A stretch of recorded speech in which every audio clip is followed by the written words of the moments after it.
Field tonight, 10 p.m. first pitch. James Shields is out on the mound, making start number 3 off the disabled list, and he will face the third best batting average in Major League Baseball at .269. The starting lineup for the Yankees: Brett Gardner, Aaron Judge in the 2 spot today. Gregorius has steadily moved up to 3 now in front of Sanchez.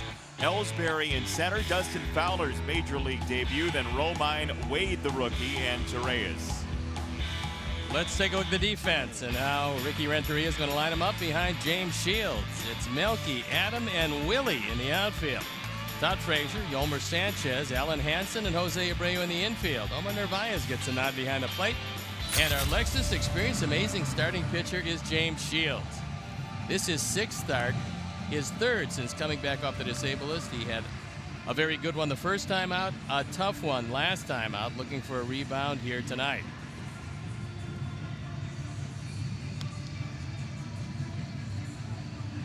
The umpires for the game tonight: John Lipka's behind the plate, Alan Porter's at first, the crew chief Joe West is at second, and Hunter Wendelstedt is at third. So after a rain delay of knocking at the door of 2 hours and 50 minutes, we're ready to play baseball, and I'm ready to turn it over to my play-by-play partner, the irascible Jason Benetti. It is past your bedtime. Gardner will lead it off, and we are just about underway in game number 4 of this series. Yeah, bedtime was about 2 hours ago. That's okay. The reason, if you're wondering, why not rain it out and then play it later? It was a 3-hour rain delay. The Sox and Yankees aren't scheduled to play again this year, so you'd have to find a mutual off day, and there are rules governing that as well. So better to play it today, and a lot of fans stuck around. So here we go. James Shields, Brett Gardner, first pitch swinging, and a pop-up foul third base side, and out of play.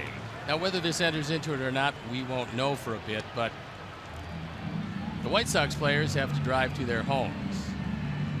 The Yankee players have to get on a plane and fly to Houston. So you would think there would be a little more of that first pitch swinging.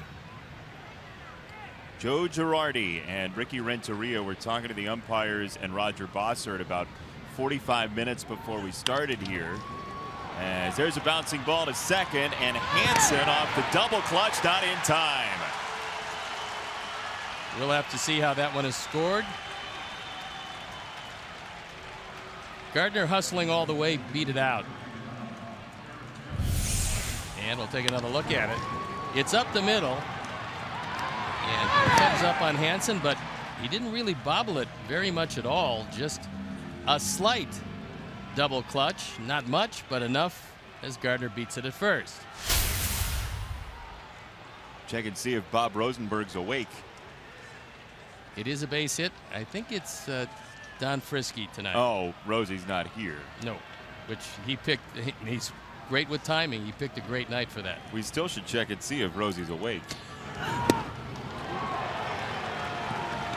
There's a first pitch swing from Aaron Judge, who has been so far in the series worth the price of admission with that 2-run homer we showed you in our open 3 hours ago.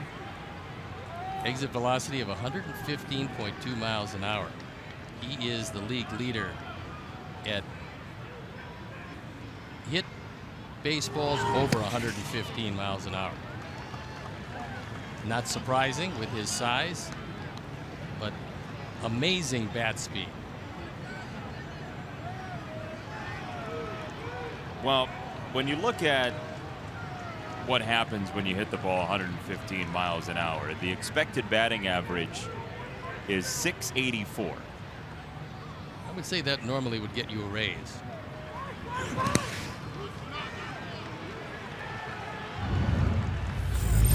Here's the last night. Don't blink.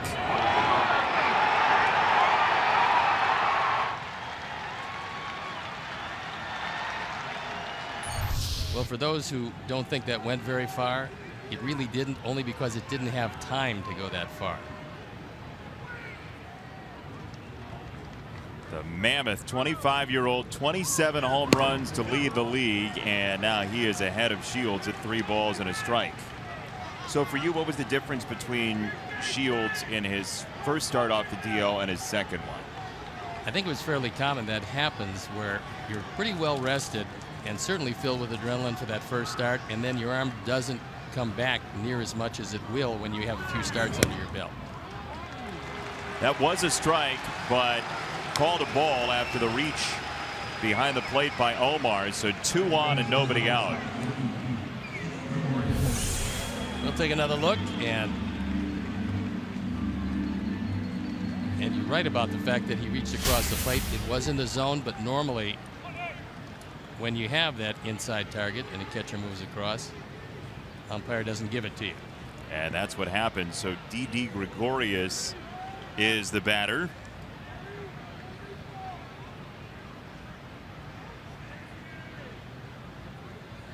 He's another one of the Yankee players who's been injured this year. That was back in April with a shoulder strain. He nearly got hit with that first pitch. But Gregorius right now on a 5-game hit streak, 6 for his last 20. To give you an idea about advanced scouts and reading about various players and how they're doing at any given time during the season, Aaron Judge has walked 7 times in this series. So the Sox have been unbelievably careful with him. And even so, he's driven in 3 runs.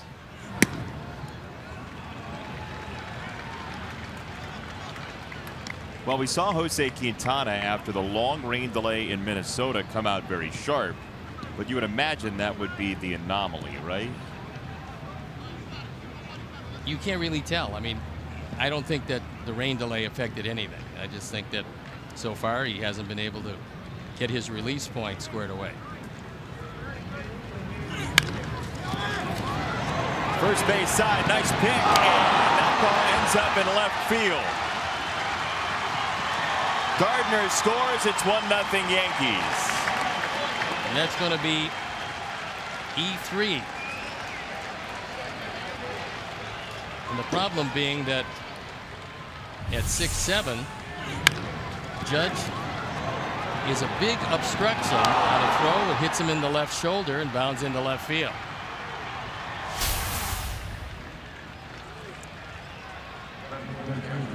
So fielder's choice, E3, as you said, no RBI for Didi Gregorius, and this first inning has not gone as planned for the Sox.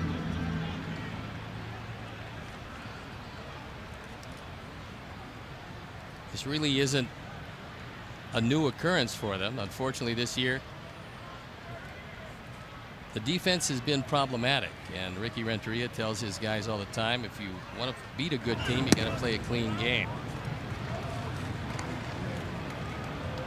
A free out department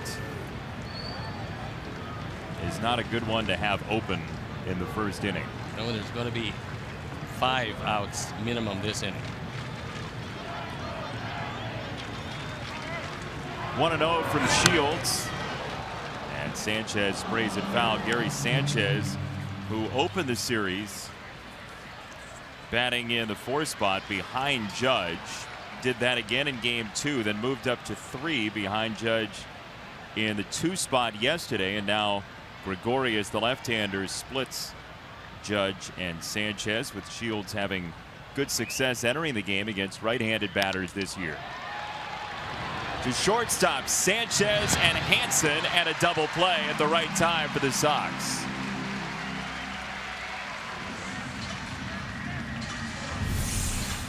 Sanchez grounding into only his 5th double play. That's a breaking ball. It was up in his eyes. Unfortunately, does not get a good swing at it. But a good, solid double play. Yolmer takes his time, as does Allen. They've got plenty of time, as Sanchez doesn't have any speed. And an out away from getting out of it. And if you do with just a 1 run for James Shields, consider it a good job. Hit, walk, error, double play. And now Jacoby Ellsbury, who has seen James Shields more than anybody in this lineup. He's 15 for 65 in his career. Well, they used to be in the same division. That's why James Shields is 11-16 lifetime. The 4.12 ERA against the Yankees. With Tampa Bay, he saw them all the time.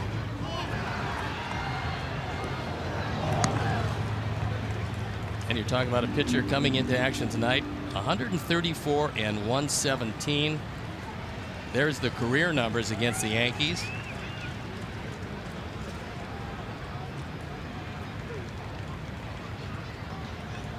But for a career, 17 over 500. Since 2007, so last 10 years plus, James Shields is second in Major League Baseball with 335 starts and fourth with 210 quality starts. And a lot of that is his durability. Well, going on the disabled list this year, amazingly, as a testament to durability, the only time he's ever been disabled was this year. And with that triceps problem, he missed a couple of months. Not easy to come back and be any semblance of what you were. The first 3 times out this year, James was just outstanding. And then, unfortunately, he went on the shelf. Up high with a fastball, 2-2 to Ellsbury with Dustin Fowler, the rookie, on deck. Yankees open play tonight in a dead heat with Boston, and the Red Sox have beaten the Twins already tonight. Not a surprise that most games have finished with our 2-hour, 50-minute rain delay this evening. They're not near done in Los Angeles. In the air, left field, Melky Cabrera's underneath. And the first 3 reached, but only 1 run against Shields, so the Sox will take their swings against Luis Cessa after this.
Average at 261, and they deploy this lineup tonight. Alan Hansen at the top of the card. He's played very well with the Sox. Then Cabrera, Abreu, and Frazier. Yolmer Sanchez in for Tim Anderson, getting a routine day off. Kevin Smith, one of 2 catchers in the lineup. Then Engel, Narvaez, and Garcia. The defense, and how they'll line up behind Cessa. It's Gardner, Ellsbury, and Fowler in the outfield with Torreyes, Gregarious, Wade, and Romine in the infield. Sanchez behind the plate. Our Lexus Experience amazing starting pitcher, Luis Cessa. 25-year-old Cessa making his 4th appearance and his 3rd start for the Major League club after some time in AAA. He was with the Mets and was a shortstop when he played with them before converting to the Hill.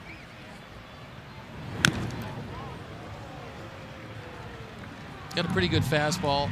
Came up with an excellent slider. And he's working on a bit of a curveball as well as a changeup. They're both works in progress.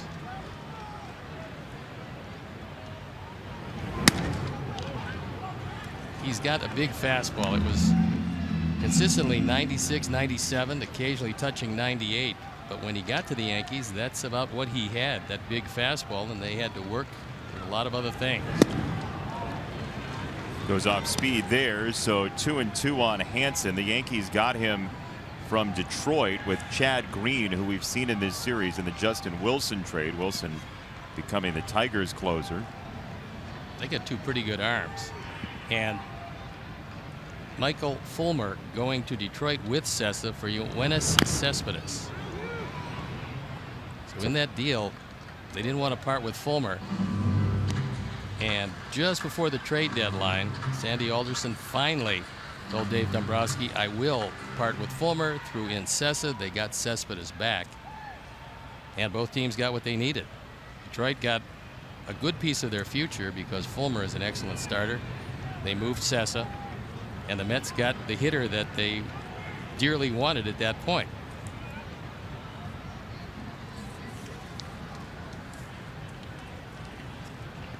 2-2 on Hansen, who's found his way into this series every game, however has not started. Here he checks his swing, and he did not go, says Hunter Wendelstedt over at third. Did a nice job of checking it up on a fastball that was riding up and toward the inner portion. He didn't even come close to swing. That was a good check. The synchronized appealing behind the plate by Libka and Sanchez. And didn't work in the Yankees' favor. Foul ball from Hansen, third base side.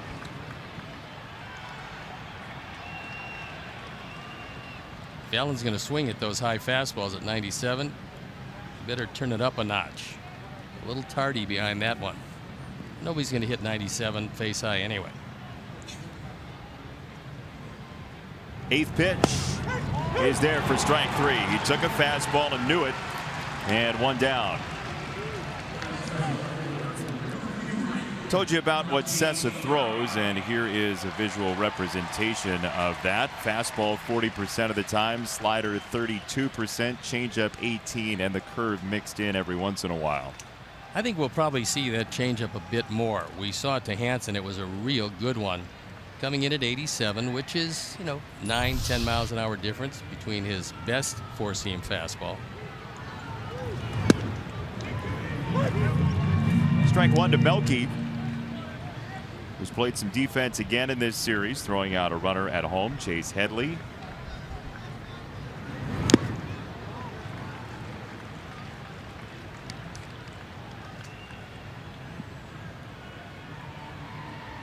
Gorius is playing up the middle for Melky, and somewhat of a shift.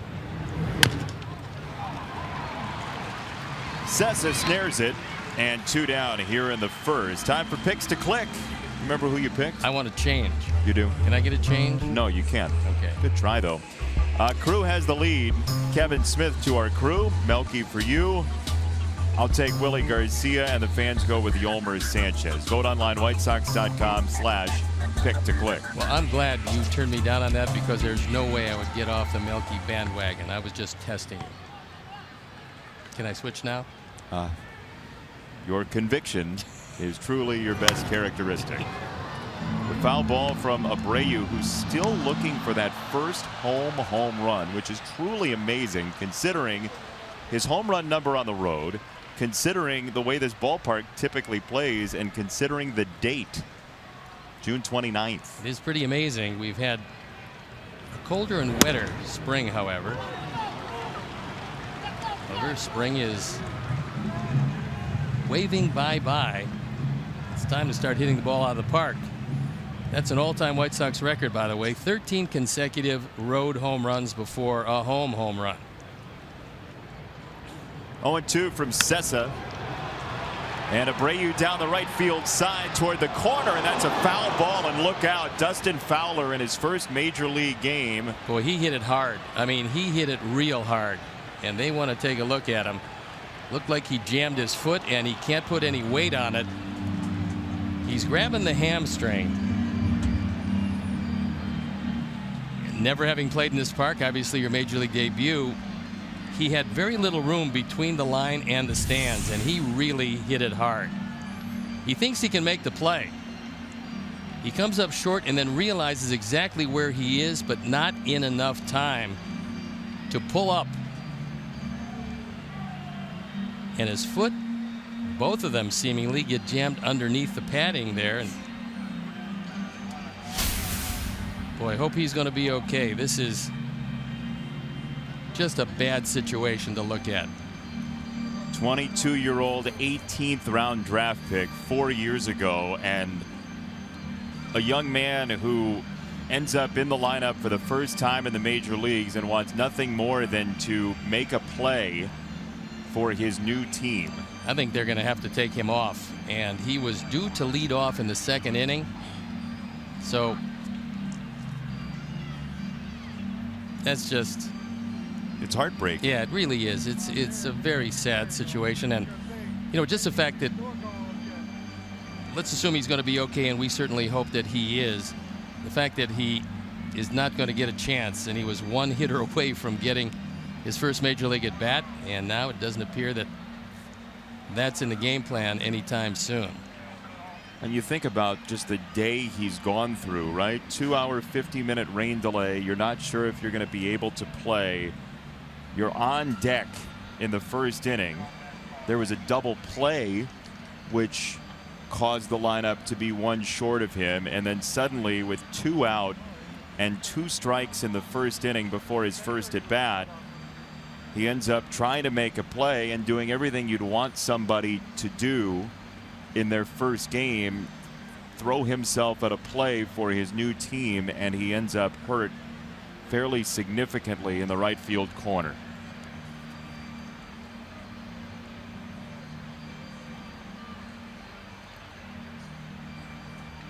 So Dustin Fowler, after 70 games with the AAA team and 40 extra base hits, is not going to have the chance to swing it in the second inning.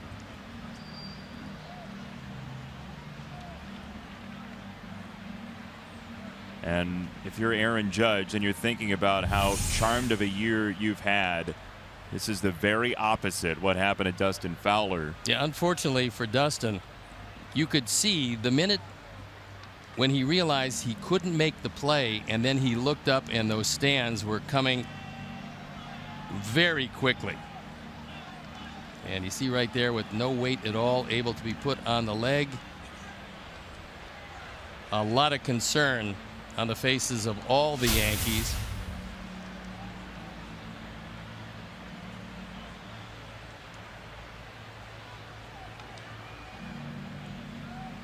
In a game where effort is credited, and rightfully so. And again, when you're trying to fit in a new clubhouse, you throw yourself at a play. No, and that's what Dustin Fowler did. He's a very young man, very excited about this. And Joe Girardi was talking about the fact that his ball club has had an inordinate amount of injuries, and just in this series, Starlin Castro was lost to the disabled list. And they're having a hard time. What he was saying is, we just have to stay afloat till all of our walking wounded get back and the team is reassembled.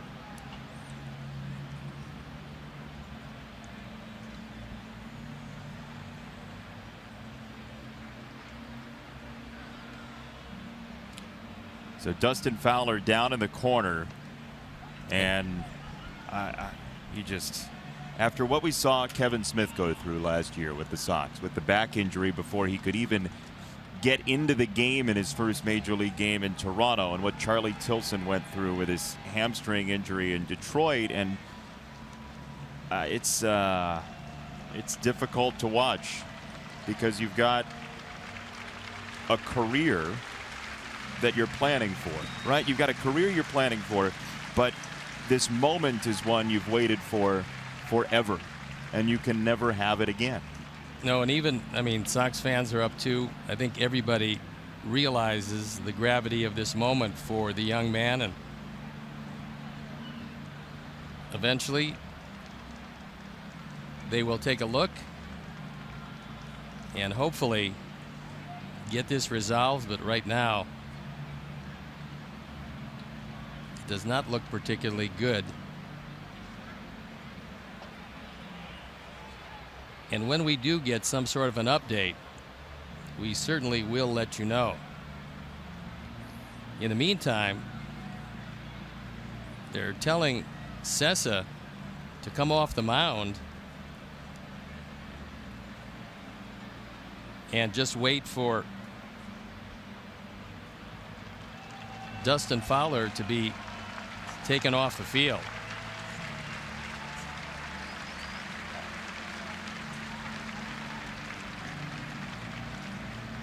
There is nothing that anyone can say to Dustin Fowler right now that'll make him feel any better about what happened tonight. Well, Joe Girardi pats him on the back, and Dr. Bush Joseph from Rush is down there talking to the crew. They had to make sure it was stabilized before they moved him, and now they've accomplished all of that.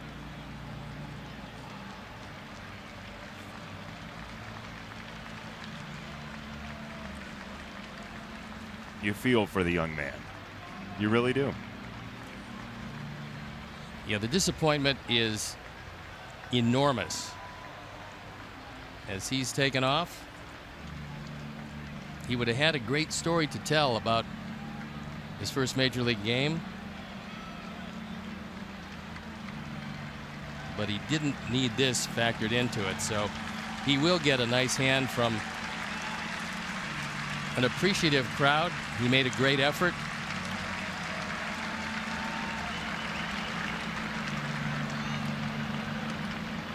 And so now Cessa continues to throw.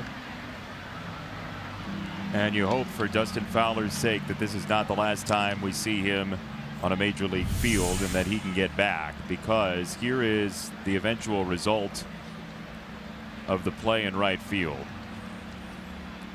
And Rob Refsnyder will come in to play right field.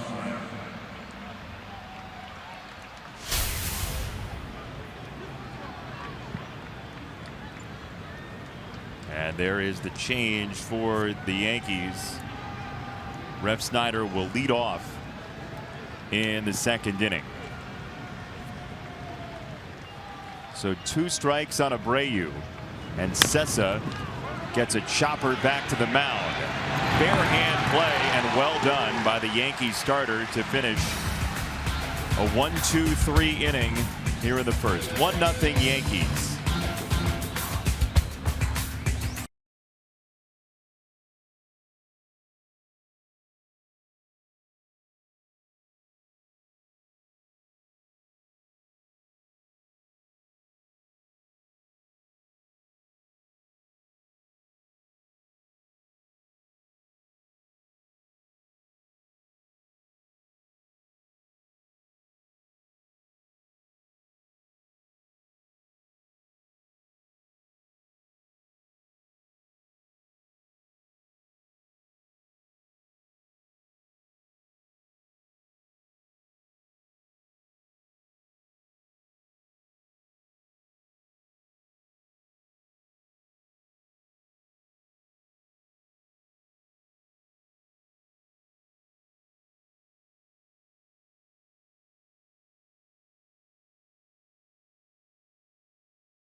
Toyota. Tested. Trusted. Toyota. Toyota. Let's go places. Blue Cross and Blue Shield of Illinois. Through it all. By Lexus, who encourages you to experience amazing. And by Miller Lite, the original light beer. Miller Lite. Hold true. White Sox baseball on CSN Chicago is presented by State Farm, and we'd like to welcome all of our viewers watching on Van Horn Cablevision in Van Horn, Iowa. Thanks for sending those storms our way. No, thanks for staying up. Everybody who's with us tonight, we appreciate you grabbing a latte and taking in 9 innings of baseball. James Shields to Rob Refsnyder with 2 strikes now. So Refsnyder in the spot occupied by Dustin Fowler. who left on a stretcher after injuring his leg on a ball into the right field corner with 2 down in the first. A ball and 2 strikes from James to Refsnyder.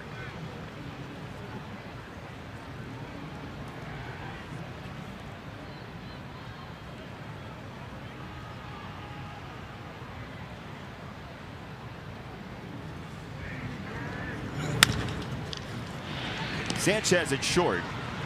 And he has time for out number 1. By the way, if you're up and you're near a computer, you might as well vote for the All-Star game, right? Voting ends at 10:59 Central Time. So you got about half an hour to fill the box for Avi and Jose Abreu and anybody else you want to try to vote in from the Sox. Vote as many times as you are able to in the short amount of time you have left. I think the max is 5 in a day, unless you're a hacker. We have multiple computers. Sanchez for out number 2. I remember the days when you would come to the ballpark and you would punch those little ballots with the Chads in them and sit half the game and fill out All-Star ballots. Yeah, but after that Florida thing, they decided to do away with that. Is that why? Not exactly. 2 down for Tyler Wade. He's 1 for 6. And he takes a strike. Wade can play just about anywhere in the outfield and pretty much anywhere in the infield. And that ball ends up through the infield to the outfield. 2-out single to bring up Torreyes. An RBI double in last night's game. Now he adds a base hit up the middle. He's got a nice stroke. Yankees have some very talented young players, and with all of the injuries, we're seeing a whole lot of them, not only in this series, but the Yankees are seeing a lot of them this season. Big injury in the National League today with Trey Turner breaking his wrist. Got hit by a pitch, and unfortunately, he's going to be on the shelf for a while. That's a big loss for the Nationals. As we expected, the Yankees have gone first pitch hunting quite a bit so far tonight. Well, normally it's a story when Torreyes does not swing at the first pitch. Done that a couple times in the series, but he's a very aggressive hitter. Swings at most everything. As Wade gets a very good lead at first, he's got to be careful because James has one of the best moves in baseball.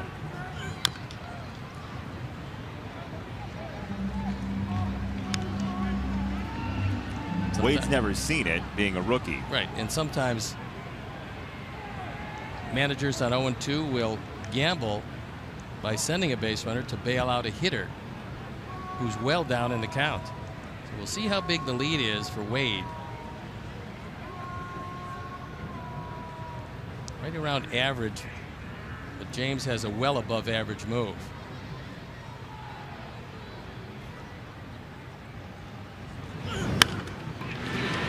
Frazier at third. And that does it for the Yankees in the second inning. 1 left on, 1-0 Sox trail after 1.5.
report, and as you've already seen, Abisail Garcia is not in the lineup tonight after injuring his left knee, sliding back into first base in a pickoff attempt in the 7th inning of last night's game. He had an MRI this morning. Everything came back clean, and he was busy in the clubhouse this afternoon getting some treatment.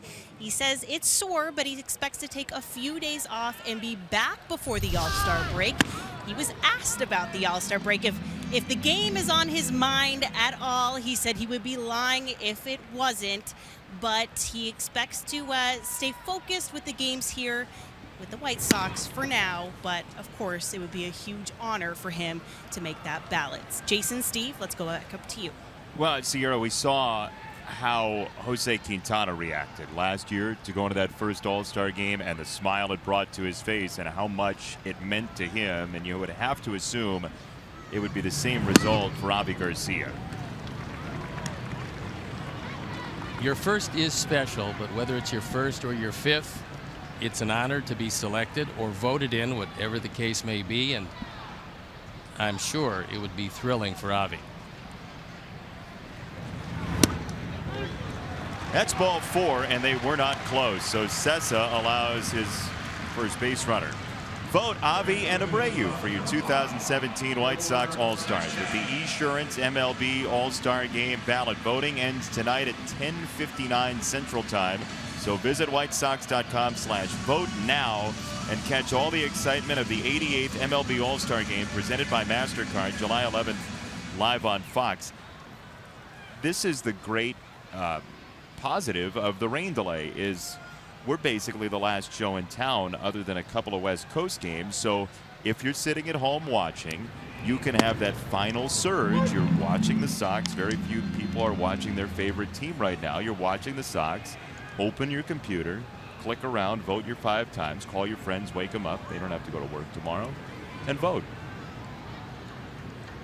A wise choice. Vote at least 5 times, and in Chicago tradition, maybe more. I don't like what you're suggesting. Just what people have told me over the years. Oh, is that right? Yeah. Frazier at first. Nobody out, 2nd inning. Yankees got a run in the first after the first 3 reached. An error brought home Brett Gardner on a ball that Didi Gregorius hit to Jose Abreu. Jose was trying to throw around Aaron Judge. And James Shields was tagged with an unearned run against.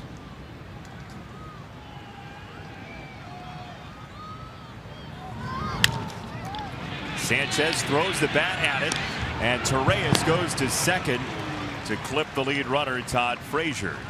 It was a close play.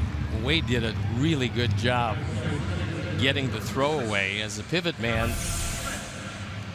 you certainly want to be careful, but this is quick.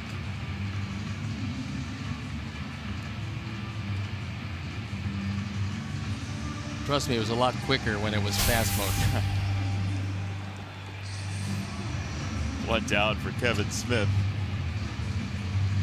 That's a throw that a lot of things can happen that are negative, and maybe you could argue that he shouldn't have thrown it at all.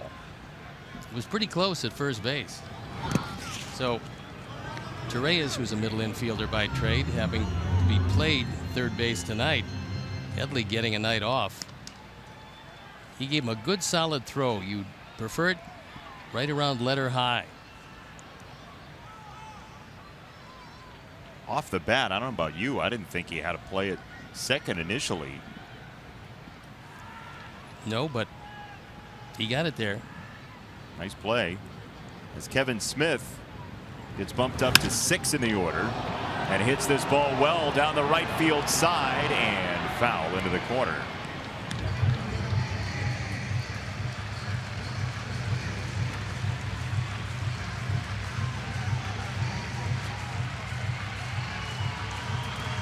As Kevin has got a little more play, his stroke has gotten a whole lot better.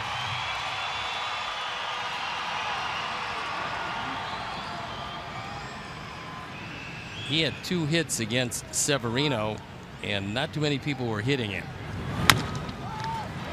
First base side, and Romine off the bag. 2 underhand to the pitcher, and Sessa with the toe tap, and Sanchez to second base. 2 down. We've already seen in this just the second inning that there is a little infield play in Sessa's background, because the play he made on Abreu to end the first inning was just outstanding. A great effort. But with the arm he has, he obviously made the wise choice, converting and moving to the hill.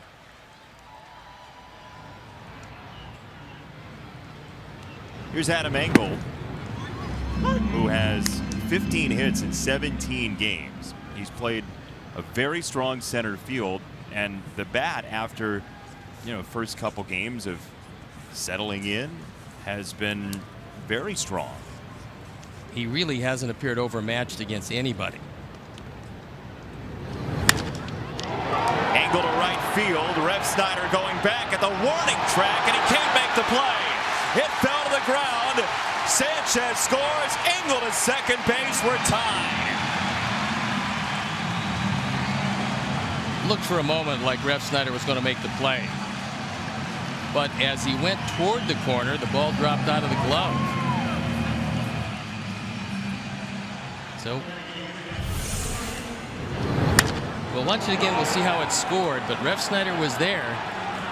He had the ball briefly, and then it got away. This is a catch he really should have made, but didn't. It hit the bottom part of the glove. It is E9, and Adam Engel went down. Hopefully he's okay. Here's that he is. He scampers into second base. He gives the dugout a shrug and a clap. Why not?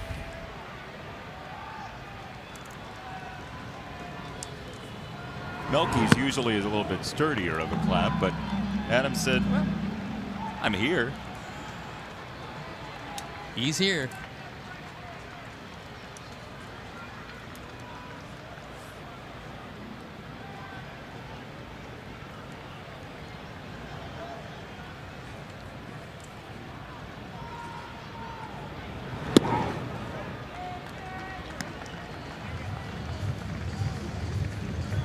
So 2-0 on Omar, who, this is rather surprising. His last walk came 16 days ago, and part of that is he hasn't played as much as he had during the span before that.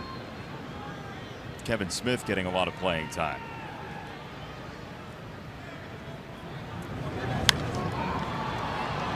Another factor with Omar is he has good command of the zone, but because he's a contact hitter, he puts a lot of pitches in play that other guys would either miss or they would lay off. Gardner in fairly close in left field, and normally Omar will go to left and left center. He goes to left this time and fouls it away. 2-2. Be interesting to see second time through the order how Sessa fares, because although he has picked up a couple of starts, at least at this point of his career, the Yankees probably realize he's better served as a pensman, but they had a need in the rotation. CC Sabathia going on the disabled list, another one of the Yankees walking wounded. Omar to left field. Gardner can't make the play. It's down on a hop. And goes home. And the Sox take the lead. Well, if there is a prototypical Omar Narvaez base hit, you saw it. And even though Gardner was in left field, he wasn't in close enough. By the time he caught that ball on a short hop, he was off balance, and the throw had nothing on it. So Omar with his 5th driven in, slicing the slider to left field.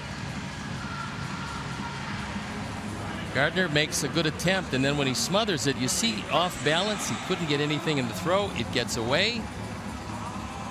Sanchez having some problems on a one hopper that got by him, and the ball rattled around for a bit, but Narvaez comfortable at second.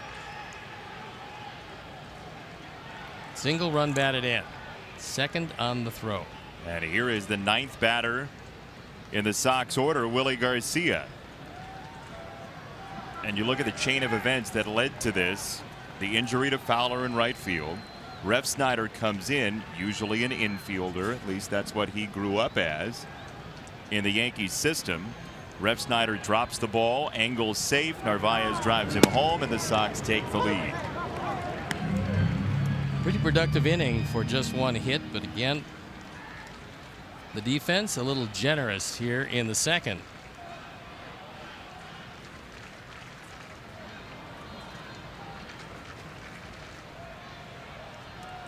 Walk, fielder's choice, ground out, error, single.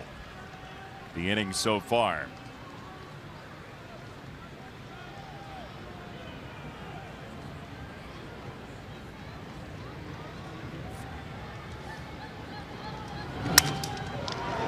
Right side, Romine, Sessa covering, and they have that down. Sox grab a couple of runs. 2-1 your score after 2.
Later in the game, brought to you by Miller Lite.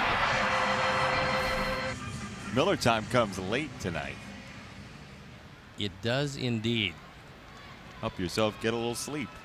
But a very productive second inning. Sox will take it. An error, an Omar Narvaez single, and a 2-1 lead. With the top of the order coming again, Brett Gardner. For strike one from James Shields.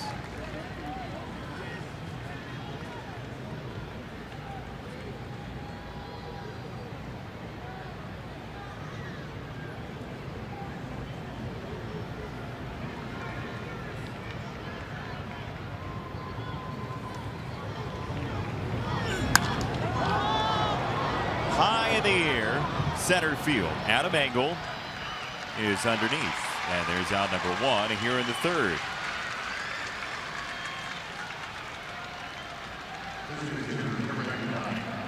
The Yankees will finish this series, get on the plane, and go to Houston. So you figure, okay, maybe 3-hour game on average, which is pushing it possibly, but get done with the game at 1 o'clock.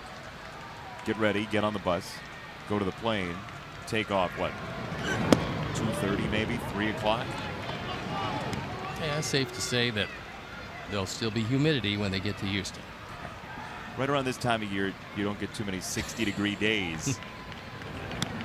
And then, what, 2.5 hour flight to Houston? Yeah, but you look at the two options, two mutual off days. One was July 6th, and the other was August 7th, and so both of the teams, by the way, would have been affected by the 21 straight days of play, and so you have to get an okay from the Players Association. By the time that happened, it became clear that the rain was going to move out of here and not going to return, at least for tonight. Don't get me wrong, I'm not arguing to not play the game. I'm just saying tomorrow ain't going to be fun for the Yankees. Yes, but they're a young, spunky bunch.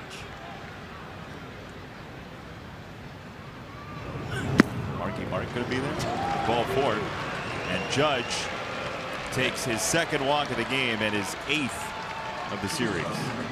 You can tell with what he's accomplished in this still not halfway through season. The biggest challenge for him is going to be continuing to lay off pitches when guys just don't go after him, and so far he's comfortable enough to do that. But he's still a very young hitter. We'll see if that holds up as things get more frustrating for him. He's only struck out the one time in this series, and that was on a good pitch from Carlos Rodon that was in the zone in the first inning yesterday. Didi Gregorius lofts it to center, and Adam Engel is there for out number 2.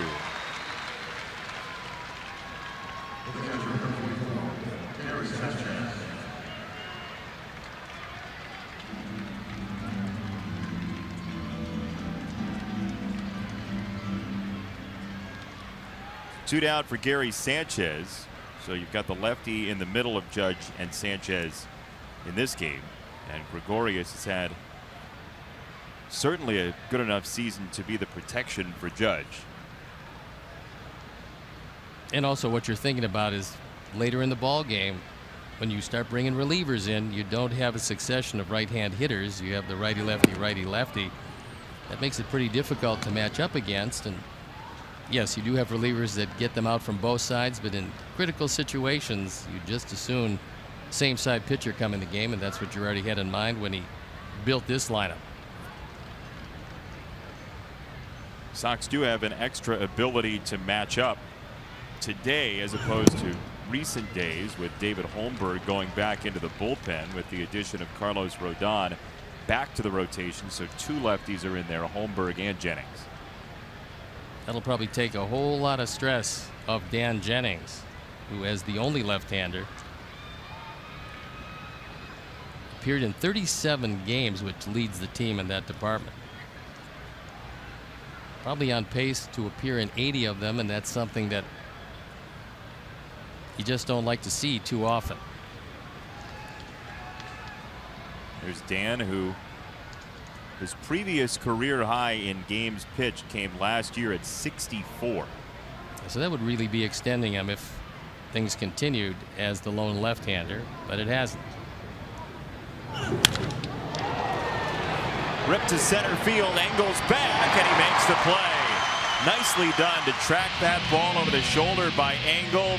He never had to turn back around, and the Sox still hold the 2-1 lead.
2020 Ryder Cup. Discover 4 of Golf Digest's top 100 public courses, all located in Kohler, Wisconsin. Learn more at whistlingstraits.com/socks. Time now for StatCast, brought to you by AWS and its route efficiency. Terrific play by Adam Engel. He turned one way and stayed right with it. Route efficiency 97.5%. And he is an outstanding center fielder. He made that play look fairly easy. Yeah, and it was a tough play. Right at him. You got to go back, and a lot of young outfielders feel much more comfortable coming in than going back. He's not one of them. I have an eerie coincidence that's been sent to me by a couple of people, and I didn't realize today was the anniversary, but it is decidedly worth sharing. It's 112 years to the day that Moonlight Graham played in his only major league game and never got the chance to bat. And with the injury to Dustin Fowler, you can't help but hope that the same thing doesn't happen to that young man. So we'll take Burt Lancaster out of the equation. For those of you who are not familiar with that scenario, Field of Dreams, one of the great baseball movies ever. Rev Snyder in right field, the replacement for Fowler. And there is out number 1. Moonlight Graham made his major league debut June 29th, 1905. He was the next to bat when the last out was recorded and never got a chance again. Pretty amazing. Well portrayed again in that movie.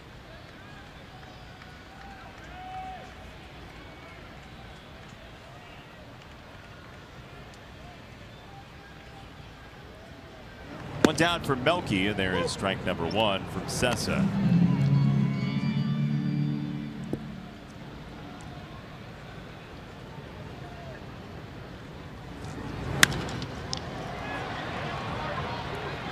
Gardner in left as out number 2. Well, I have one theory for the commissioner on how to speed up a baseball game. Don't have 2+ hour rain delays? No. Have the 2+ hour rain delay. And then play 3 innings? And everyone will swing early. Especially on getaway night. Yeah, that's true. They will do that. There have been a lot of first pitch swings in this game and early swings in at-bats. Whether that number ends up above average, who knows? But the Yankees have been very aggressive early. You would anticipate that is not going to change. 6 out of 13 batters have swung at the first pitch for New York. Our stat guru, graphics guy Dave Ross tells me 6 out of 13 first pitch swings. That last pitch, by the way, a very good straight change. So Sessa working on that one. It's been a good pitch for him. There's a strike to the corner, so everything inside corner and around for Abreu. This is a time normally that you would go with your slider. Let's see what Sanchez wants. So on tap the dirt, and that's where it goes. Yeah, 2-2. Wanted him to bury the breaking ball, and that he did.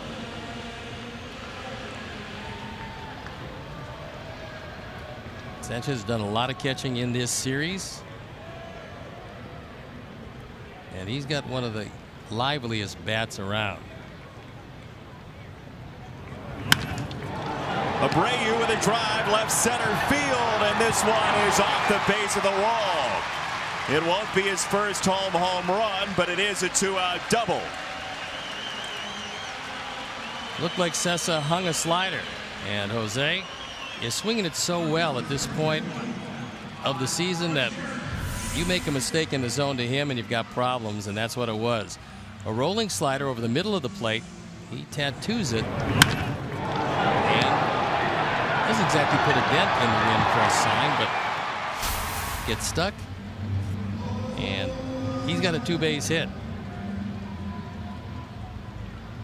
So here's Todd Frazier, who walked on 4 in the second inning. 2-hour, 50-minute rain delay. So if you just woke up from a nap and you're wondering why we're in the third inning. Yeah, this is not a repeat of the game. It is the game. Inside look. White Sox, June 28th. We'll keep on showing it to you. Ellen Porter on the appeal. Nothing doing. Oh, you know what? We do what? a re-air of the games. So if you're watching the re-air and it's 4 a.m., this is actually the re-air. That's good. It's good to know. Now we're talking to future audiences, and it's only 10:59. Plenty of time left. We still get down to the ballpark. There are plenty of choice seats available.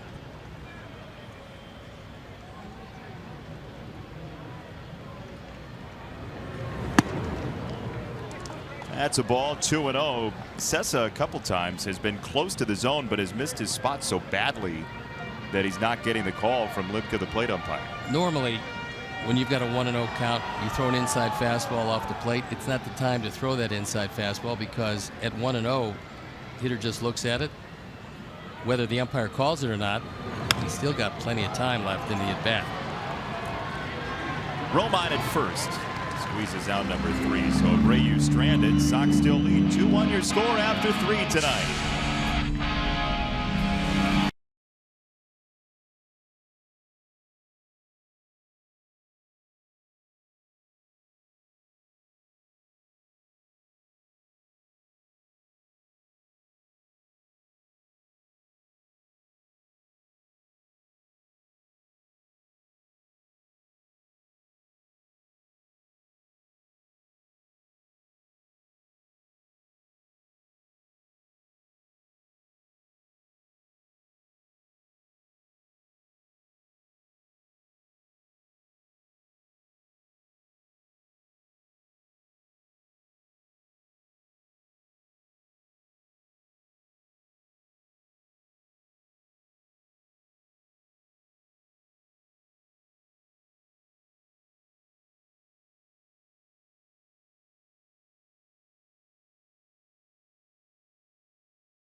It's signed by both Jason and I. This was a ball that came back in the booth, and as I was valiantly trying to make a great grab, Jason was bailing out, and we do have the baseball signed by both of us back on June 27th, which seemingly was weeks ago.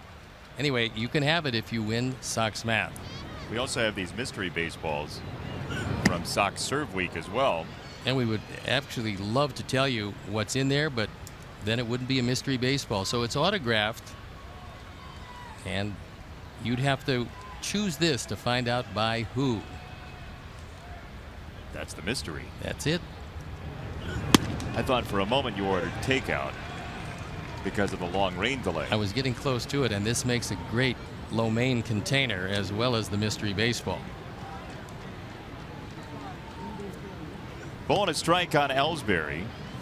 And now 2-1. This being the last day of the series, by the way, I feel like we should give the prize to the best creative answering. People like that the first time. What do you think? Or should we just give out 2 prizes today? We can do that. Let's do that. seems to be a nice plan because anybody watching this late probably deserves a prize anyway. That's right. That's right. First correct answer and most creative answer. You both get a prize tonight. 2-1 is up high, 3-1 on Jacoby Ellsbury. So James Shields so far has given up 2 hits, both singles. He's walked 2 and no strikeouts. 3-1 is outside. That's ball 4 for Ellsbury and a leadoff walk in the 4th. Here's your Sox Math question for today. Hashtag Sox Math on Twitter. Number of hits Adam Engel had last night multiplied by Yolmer Sanchez's age. Subtract Melky Cabrera's jersey number, then add the number of games left before the All-Star break for the Sox, excluding tonight. That's your question for this evening.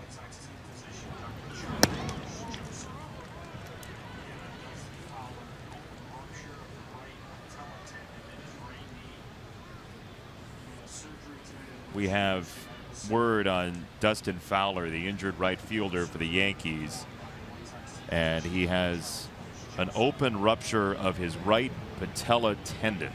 He's going to have surgery tonight. Charles Bush Joseph of Rush will do the surgery. He was the man who went out there to take a look at it while they were stabilizing the leg, and unfortunately for the young man who was set to make his first major league at bat in this his first major league game, he undoubtedly will be lost for the year and hopefully will come back and won't have any ill effects. They're in great hands at Rush. 2-0 pitch slugged to center by Rev Snyder, but playable for Adam Engel, and Ellsbury has to go back to first.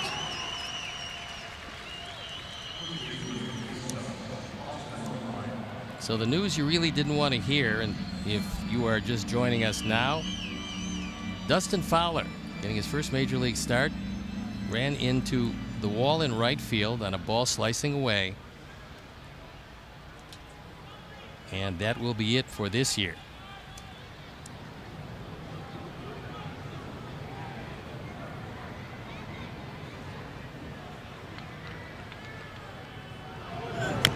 There's Romine to chop it foul, 0-1. I mean, you think about the buildup and you think about being on deck and the butterflies and everything that comes along with it, and the way the injury happened in terms of essentially laying himself on the line for a baseball. And you hope for Dustin Fowler's sake that he can get back to the major leagues and the recovery goes as well as possible. James better keep an eye on Ellsbury. 80% effectiveness. He's tried 10 times, been successful 8 times, and he's trying to get a Todd Frazier walking lead at first base.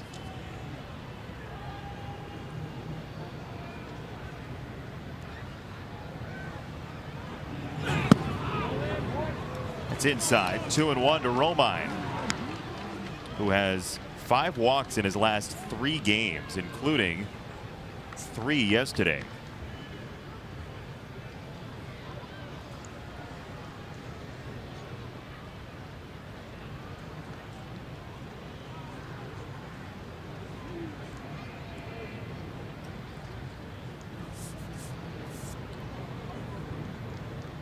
Two 1 and fouled off of Romine.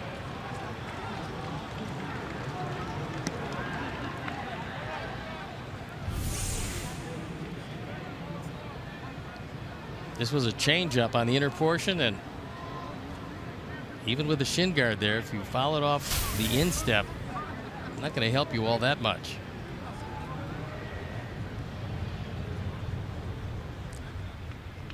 With the amount of times we see players get hit where there is no armor, you almost feel like they could have an entire uniform of covering or shin guard or whatever, and they'd still find a way to foul a ball off of a piece that was not covered.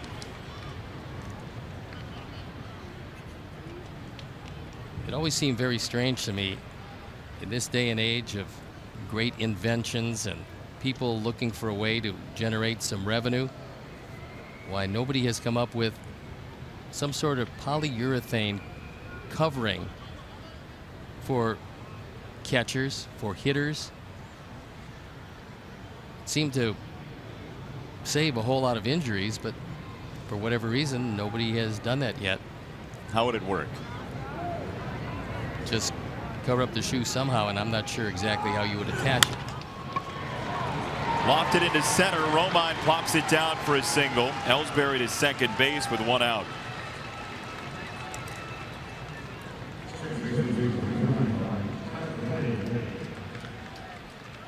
Hit number 3, all singles against James tonight. As Romine, who's done a nice job in this series. Very rarely will you see an accomplished catcher, and Romine is that. Able to seamlessly shift to first base, which he is able to do. Carlos Santana of the Indians did the same thing. He was a third baseman who then moved behind the plate before going to first.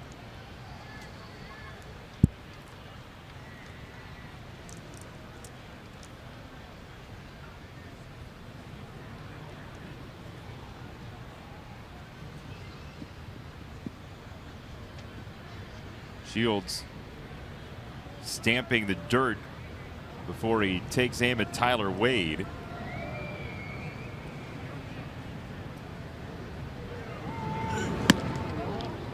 And there's ball number 1.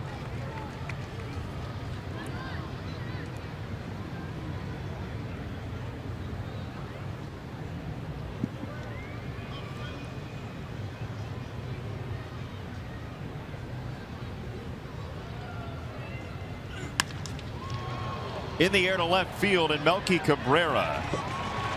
We're out number 2, so Wade is out. Now to the 9 spot, and Torreyes.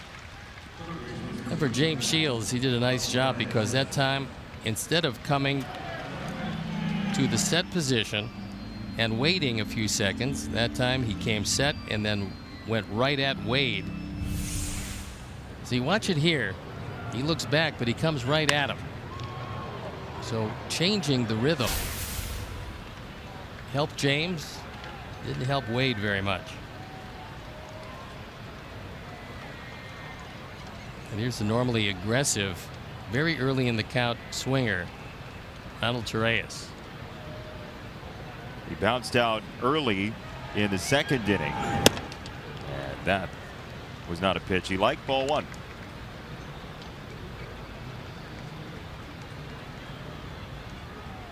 Angle just to the right of center. The gap is in left center. With both Melky and Willie pretty much straight away. There you see the defense. Infield defense. Very much straight up.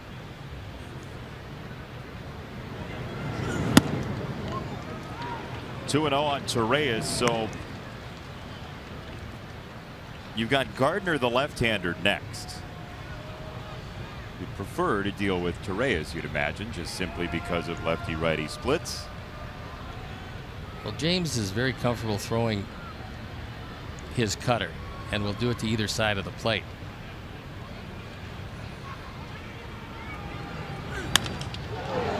In the air to left field, Melky driven back, and he's not going to get there. It's off the wall. Ellsbury comes home, and the throw to second nabs Torreyes.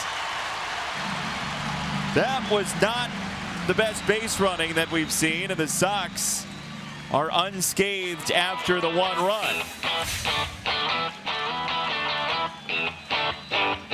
Joe Girardi's not going to like this very much as Melky, with his 7th assist, cuts down Torreyes and out of the inning with a tie.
Sox Talk podcast presented by Wintrust. After taking BP for the first time with the Sox, Jake Berger sat down with our Chuck Garfien to talk about getting drafted by his favorite team. Plus, Dan Hayes joins Garfien to discuss the return of Carlos Rodon.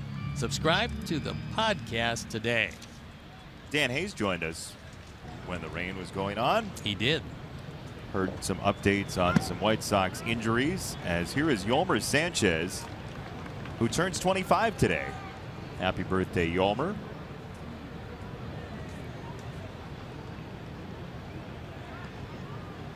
We asked him before the game what his favorite birthday was, and he said first, every birthday since he signed to be a professional baseball player. And then he said, no. My couple of birthdays since my son was born.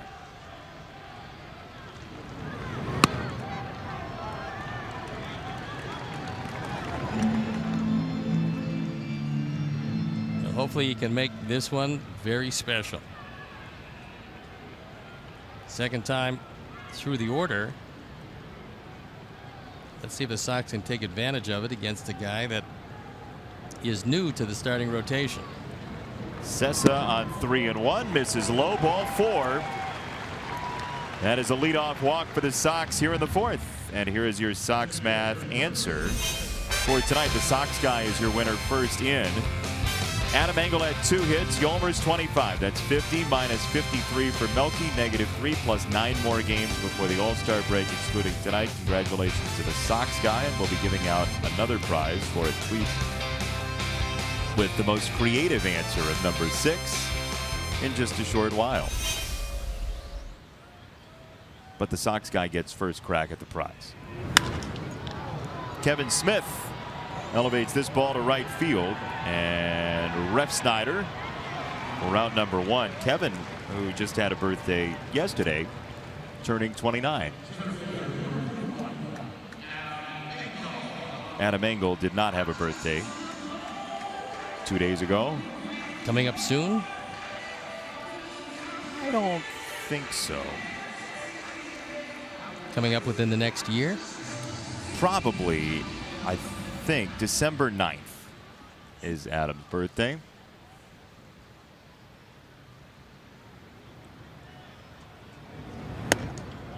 Adam Engel, who really has been a catalyst for the offense and has kept some runs off the board for the defense.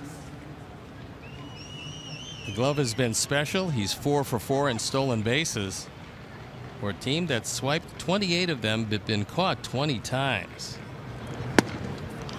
It's a breaking ball for a strike, 1-1.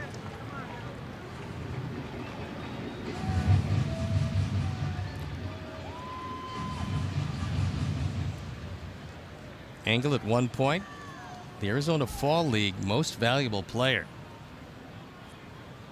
So he certainly is used to succeeding, and he's succeeded here.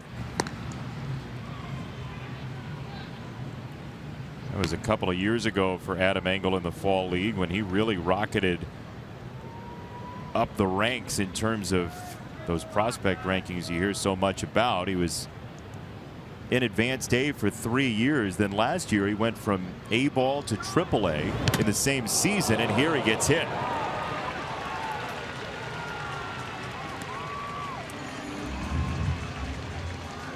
Does a nice job of turning away from it. So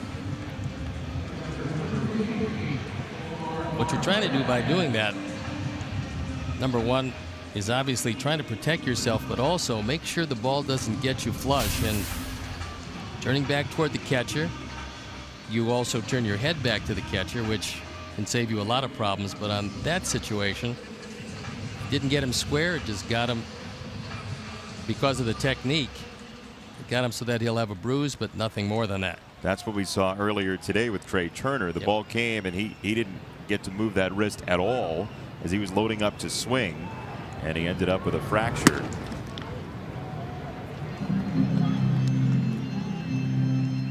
Nationals bullpen, by the way, could use some work. I would think. And we've got the trade deadline coming up at the end of July. Talked with Rick Hahn about it. He said phone was ringing. Not anything extraordinary to this point, but just about the same as it's been. And like he's mentioned from the time spring training started was, if you like somebody, make me an offer, we'll talk about it. And when you are in a rebuild, and this is a proclaimed rebuild, you're trying to reload with young players. The Yankees are a team certainly that they might not have thought they would be this close at this time of the year. They thought perhaps it would be next year, maybe the year after. They've got a lot of good young players, but they never dreamed, and this is Brian Cashman, never dreamed that Aaron Judge would be doing what he's doing now. First base side, Romine dives on it, and Sessa covers again. Nifty play one more time by the catcher turned first baseman, Romine.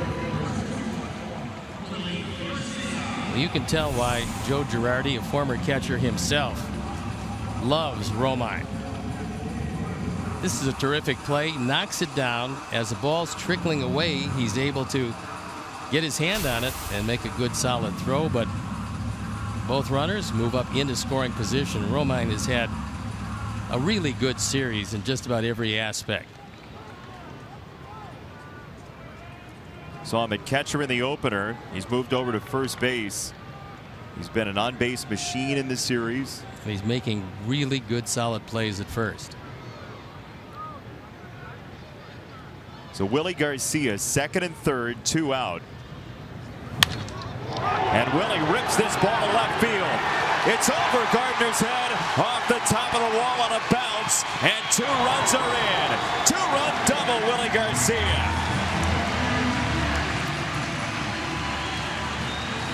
Talked about the second time through the rotation, the second time through the batting order for Sessa. And it cost him a pair so far. This is a fastball down. Willie opens up, keeps his head down, stays right with it, and drills it by Gardner in left field. So RBI 7 and 8. Nice of the arrow to show us all where the ball landed. It did.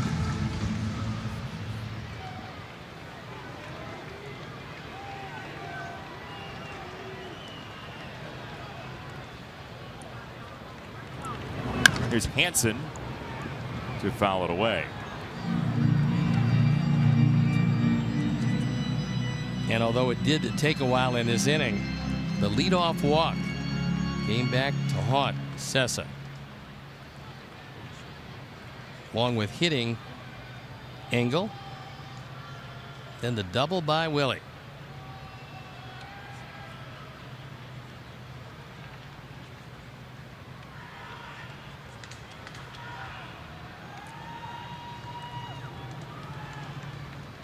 Former teammates in the Pirates minor league system, Garcia and Hansen, and now Allen drives this ball to right field. Refsnyder makes the play next to the arrow. You're supposed to be under it, Rob. Inning over, but Willie Garcia gives the Sox the lead right back on a fastball to left field. Where's it going to land? Just watch the arrow.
White Sox are presented by Guaranteed Rate. Team up with your hometown lender for low mortgage rates in a fast, easy process.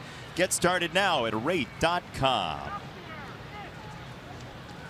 Yankees have 4 hits and 2 runs. The Sox lead by 2 into the top of the 5th as Brett Gardner looks at a strike. 1 for 2 for Gardner. He scored the first run of the ball game 3 batters in.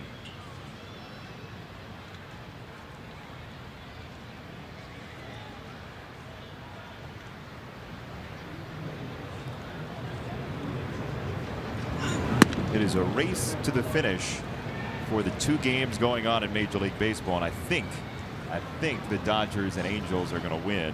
It's Dodgers 6, Angels 1 at the end of the 7th. Well, because nobody hits Clayton Kershaw, you would think that he would make short work of that Angel lineup. Gardner was a walk-on at the College of Charleston in South Carolina. Parlayed that into a very nice, long career entirely with the New York Yankees. Beautiful city, Charleston, South Carolina.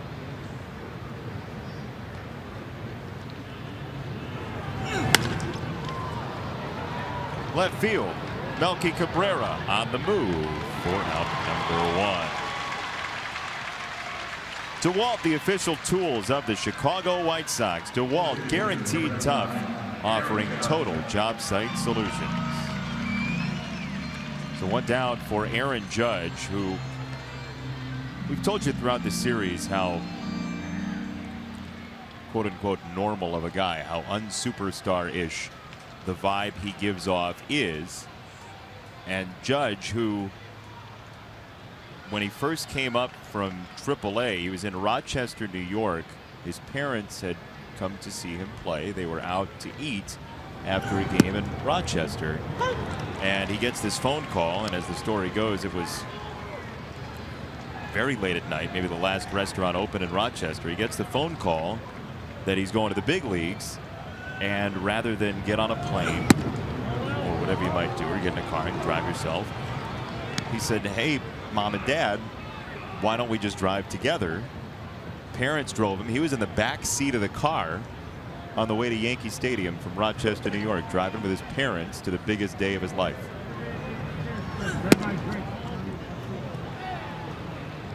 A family man, Aaron Judge, and also a very walkable man.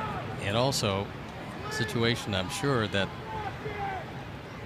regardless of what happens to Aaron Judge in his career, his parents are never going to forget that ride to the stadium.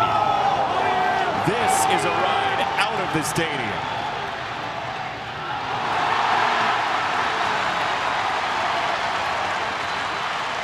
Melky made the catch, and the fans want the baseball, but because he didn't react, Judge was still running around second base. Melky brought it in and hoists it high. Judge pretty much knew he didn't get it. When that left the bat, you could tell by his facial expression that he did not get it. Melky, however, did get it. What a play. Goes up as high as he could go up to make the catch, and James Shields very happy with the catch by Melky.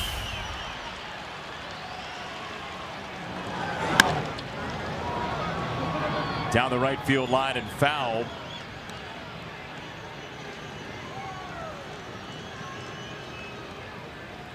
Aaron Judge, who was frustrated with himself, but that ball was launched, and Melky brought it in left field. Well, he's going to hit a lot of home runs that he doesn't get all of, but that time he was frustrated that he didn't get near as much, and that time Narvaez was hit with that one. He was wishing it was strike 3. Yeah.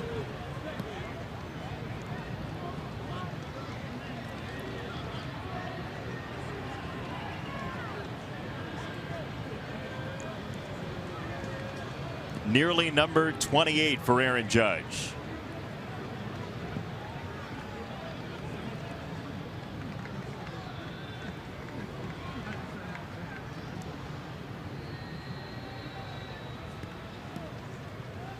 Gregorius has swung at just about everything tonight. And this time he's hit. Take a look at the reaction of Aaron Judge when he hits his ball. He knows he doesn't get it. He flips the bat down, and a frustrated look because he had a hittable pitch in his estimation. But he's so big and so strong that this one almost gets out, but for the heroic Semelke. That's a scary thing, isn't it? Well, hitters know. I mean, they know exactly when they get it. Now, he's going to hit a few that he doesn't get this year, and they're going to go out of the ballpark. That one was close, certainly, but maybe earlier with the wind blowing before the rain, that might have been out. Now, no. Center field, Engel into right center on the run. Adam Engel tracks it beautifully to retire the side. So Gregorius is stranded. Couple of long flies, but Melky taketh a bow.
Melky leads it off, then Abreu and Frazier.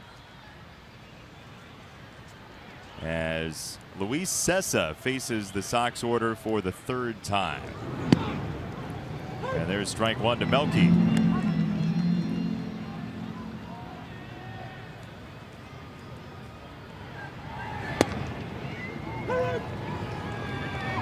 And I don't know who picked him, but just because of that defensive play by Melky, useless. It seems to me that he would certainly be the pick to click. We're on to your game. Melky's game. I mean, it was a great play. Wonderful play. Tremendous play. Great play. Astounding play. Probably not enough to win picks to click so far, especially considering in a 4-2 lead for the Sox, he hasn't been involved in scoring a run. Melky foul right side.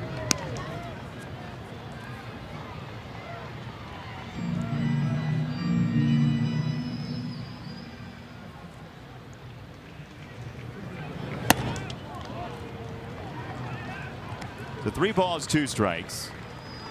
Sox with the 2 runs in the 4th on the Willie Garcia 2-run double. Plenty of velocity still for Cessa. That was at 96, that last pitch. He had a leadoff walk in the second. He walked the leadoff man last inning, and it cost him 2 runs. Wade at second has out number 1. We'll take a look at Melky's defense. This is last night. That's his 6th assist. He picked up another one tonight. This one against the wall. The carom played perfectly. And the throw and out of the inning. So a couple of defensive gems. And you know, we consider defense in that picks to click, and with the throw factored in, with that astounding catch. What do you think? I want to know how much you get paid per hour as a lobbyist. Well, you have to register, you know. It's a bit of a controversy these days. Yeah. Ball and a strike on Abreu. 4-2 Sox with the lead here in the 5th.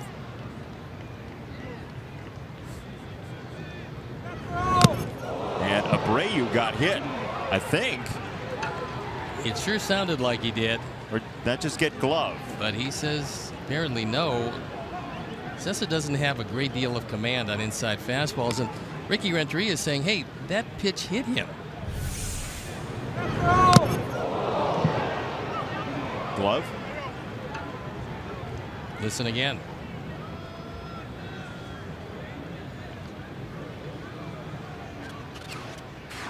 Jose didn't react, and you know, at 96, if you do get hit, normally you make a reaction to it.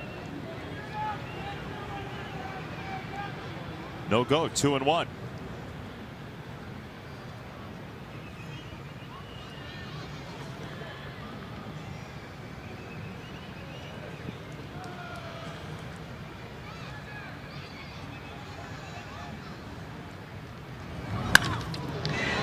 Smashed foul, 2-2. That was a straight change, and Jose wasn't fooled at all. So he's able to read it. He got a hanging slider last time for his double in the 3rd. This time a straight change that he stayed back on, but unfortunately couldn't keep it fair. Young man with a souvenir, and very happy young man. 2-2. It's a pretty good breaking ball. Nice job of staying alive as he reached across. Good coverage on a pitch that was off the plate, but it didn't get him.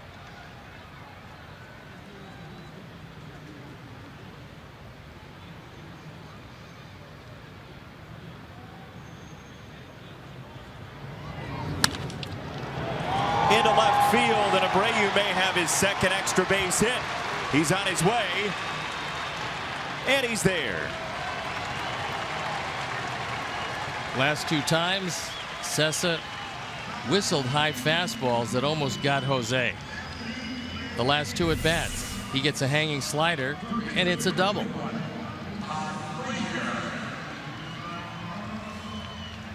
Not exactly the same location as in the 3rd inning, but close enough, and the same result, a 2-base hit. See if Todd can drive him in here with 1 down in the 5th and a 4-2 lead on the board. Cessa's been throwing inside consistently to Todd Frazier also.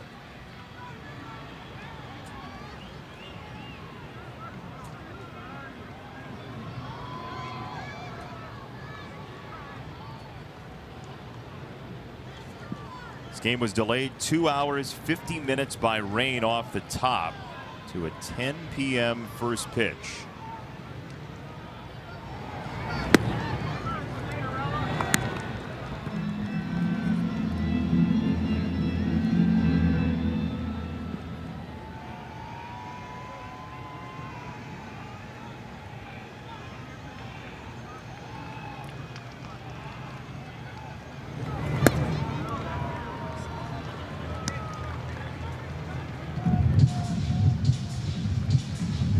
Frazier's seen a grand total of 9 pitches. 8 have been balls in his 3 trips to the plate tonight. There's a strike on the corner. With first base open, even with Yolmer up next, he wasn't about to throw a dead fastball hitter a fastball with a 2-0 count.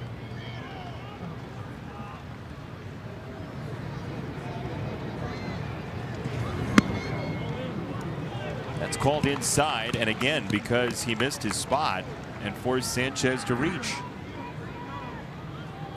Maybe not solely because of that, but it didn't help. No, normally, again, you're just not going to get the benefit of that call when a pitcher misses his spot by 2 or 3 feet.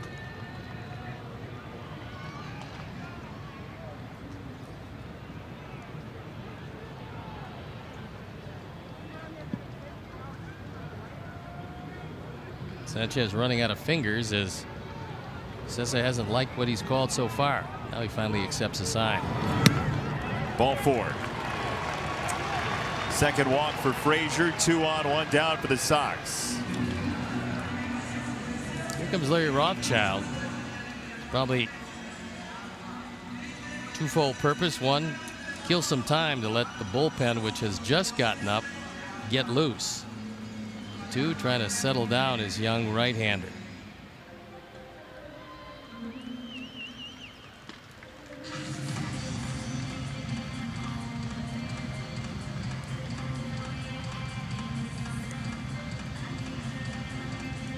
Now John Lipka comes out to break it up.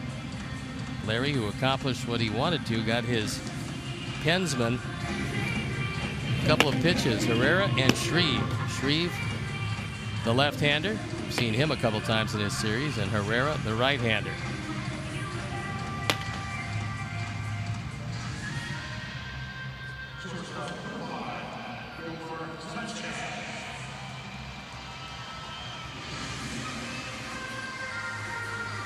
So Cessa, 4 1/3, 3 walks, 4 hits. Narvaez an RBI single, Garcia a 2-run double. And Sanchez sprays it foul. First pitch, straight change, fouls it straight back.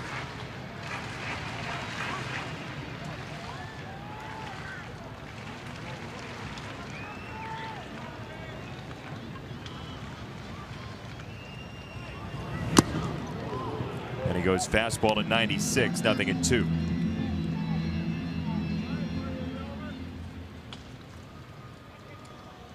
Yolmer, who scored a couple of runs, would dearly love on his birthday to drive one home.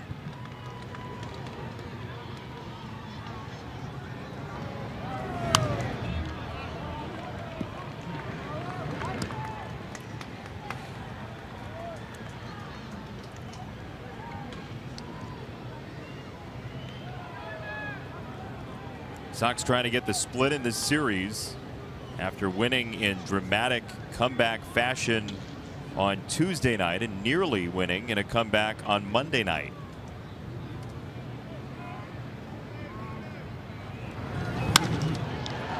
Left field, Gardner on the run toward the corner. He dives and makes the play.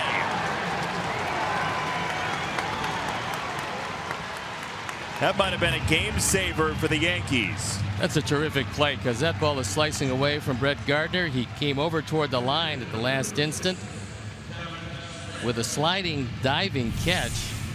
Took a 2-base hit away from Yolmer. Nice effort. He hit this ball hard with great speed. Gardner able to make the play. 33-year-old Brett Gardner hustles over and saves what could have been 2 runs. That ball gets by him easily. And Yolmer off to the races. So here's Kevin Smith.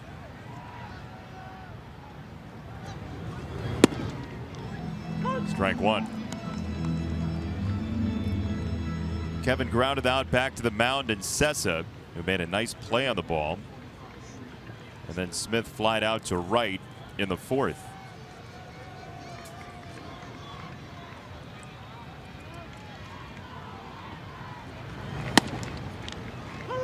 in for a strike on the very edge. So Sessa, who struck out the first batter he faced, has not struck a batter out since. And the last pitch may be a sign that he's starting to lose it somewhat. That was a slider. Sanchez wanted it low and away. That ball stayed on the same plane and stayed up high.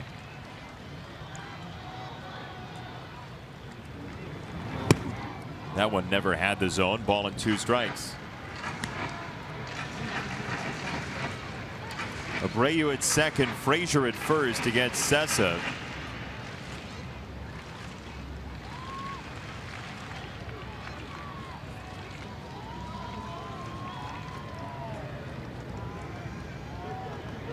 One, two. Chopper, third base side. Torreyes has to barehand and has to eat it. Bases loaded.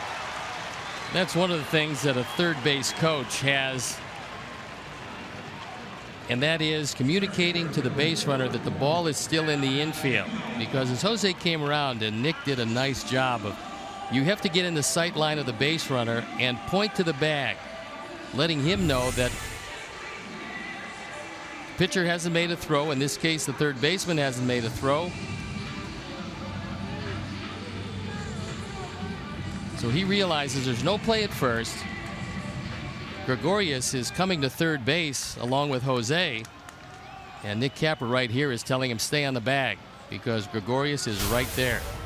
And that is going to be it for Sessa. Girardi coming out. Sessa will depart. And we'll step out and be back after these messages.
Daytona one last time Saturday, only on NBC.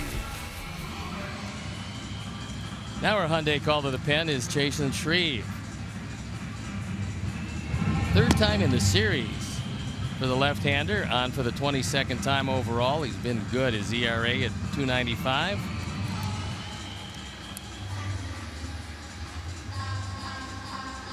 And he'll face Adam Engel. Luis Sessa, 4 2/3, 5 hits, 3 walks, and a strikeout. We'll see what the run total is. All 3 are his property. Abreu at third, Frazier at second, Smith at first. And they'll go lefty-righty with Adam Engel.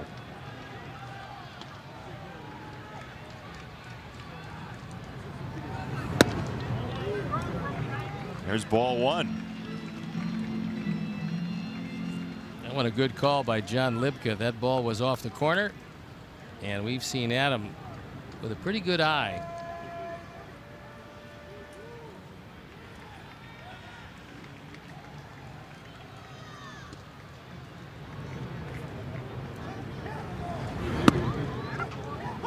Called strike, dipping over the corner, 1-1.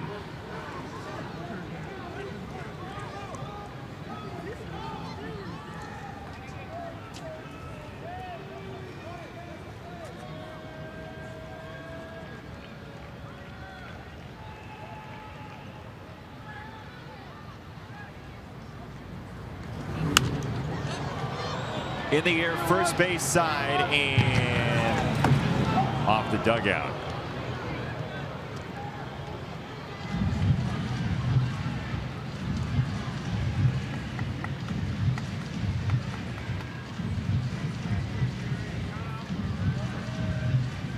Sessa in the game only had one 1-2-3 inning. That was the first inning. And a 6-batter second, a 6-batter fourth, and now here the 6 Sox hitter in the 5th. Shreve has a couple of wild pitches this year. Occasionally we've seen Sanchez have some problems on pitches in the dirt. Tried to get him on the straight change, but that one drifted outside.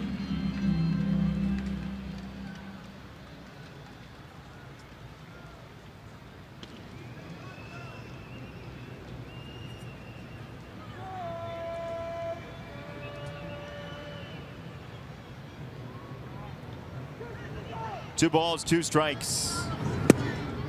It's outside again, 3-2. But right back there and missed again. Now the biggest advantage is, without a great deal of speed on the bases, they're all going to be running, and it pretty much takes the force out of the equation. Is Omar waiting for his turn.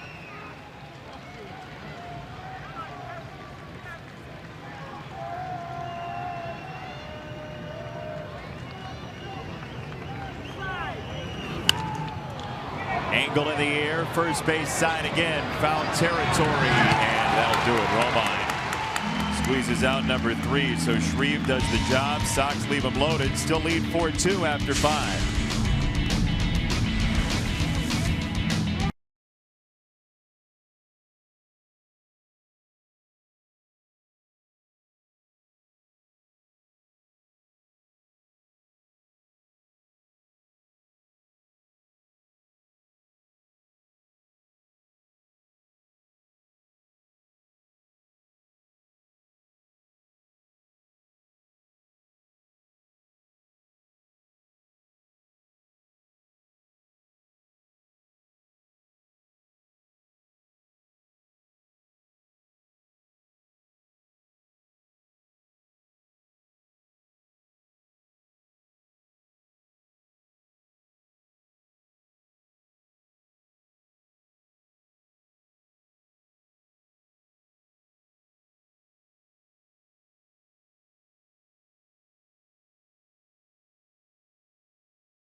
One of the top teams in the MLS. They look to keep their undefeated home record alive as they host Vancouver. Coverage begins Saturday at 5:30 with Chicago Fire pregame live.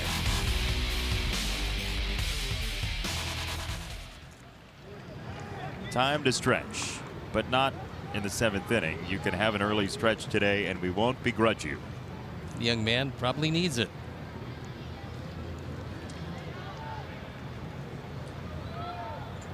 James Shields, Jacoby Ellsbury. And there is ball number 1. Ellsbury had that catcher's interference call the other night. He has 29 in his career, which now ties Pete Rose. Ellsbury jacks this ball to right center field toward the alleyway. Engel watches it bang off the fence a couple of times, and Ellsbury turns it on. He's into 3rd with a leadoff triple.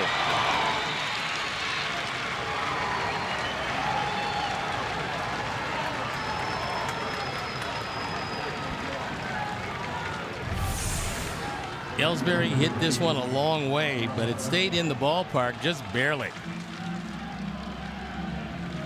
Off the national sign, and Adam has some problems with it. Ellsbury with good speed, seeing the problems in center field, and he just takes off, coast into third. First triple in over a year for Jacoby Ellsbury. And now it's Rob Refsnyder, who's in for the injured Dustin Fowler, who's having surgery tonight after his collision with the wall in right field foul territory in the first inning. Shields feeds over a strike. Infield is back all the way around, conceding the run to try to stay out of the big inning.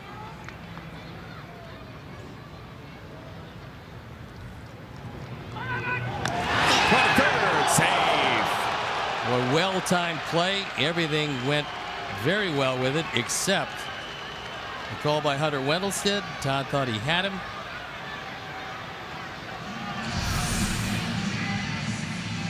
A lot of deception here.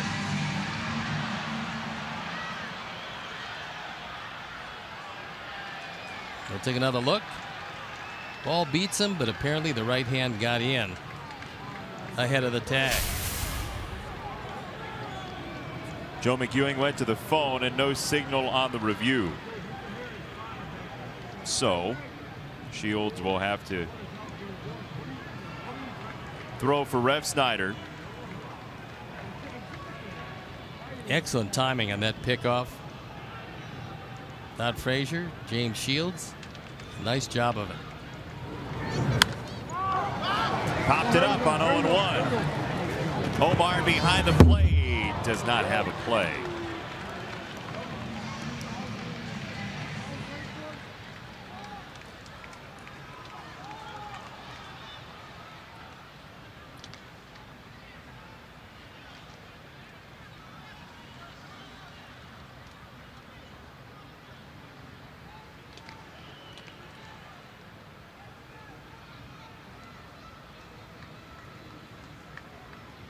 Ellsbury at third, nobody out, with the Yankees having scored in the first and the fourth. There's a breaking ball for a swinging strike three, and Shields has his first strikeout tonight. Well-timed strikeout. Good curveball, straight down. One of the better pitches tonight from James, and Anthony Swarzak loosening in the pen. Hey, it's tomorrow. Thanks for staying with us. Not you, them. Oh. Indeed. More to come. The ground ball to shortstop and Sanchez. The Yankees do get the productive out from Romine.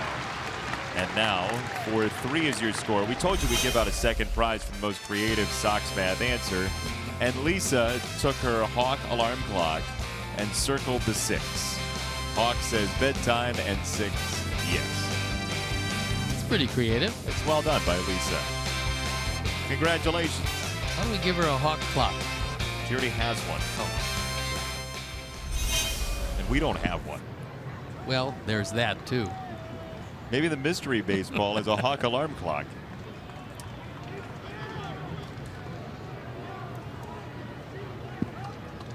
Yankees do plate the leadoff triple, and now Tyler Wade takes ball number 1. RBI number 17 for Romine.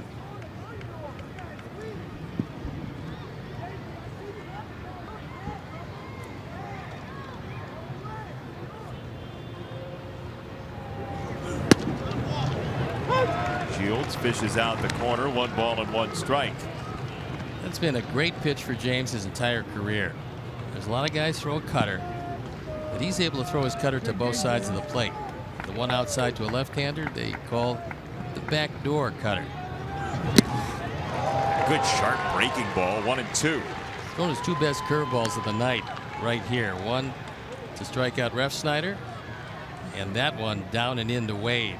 There you look at some pretty good numbers with 1 out to go here in the 6th inning.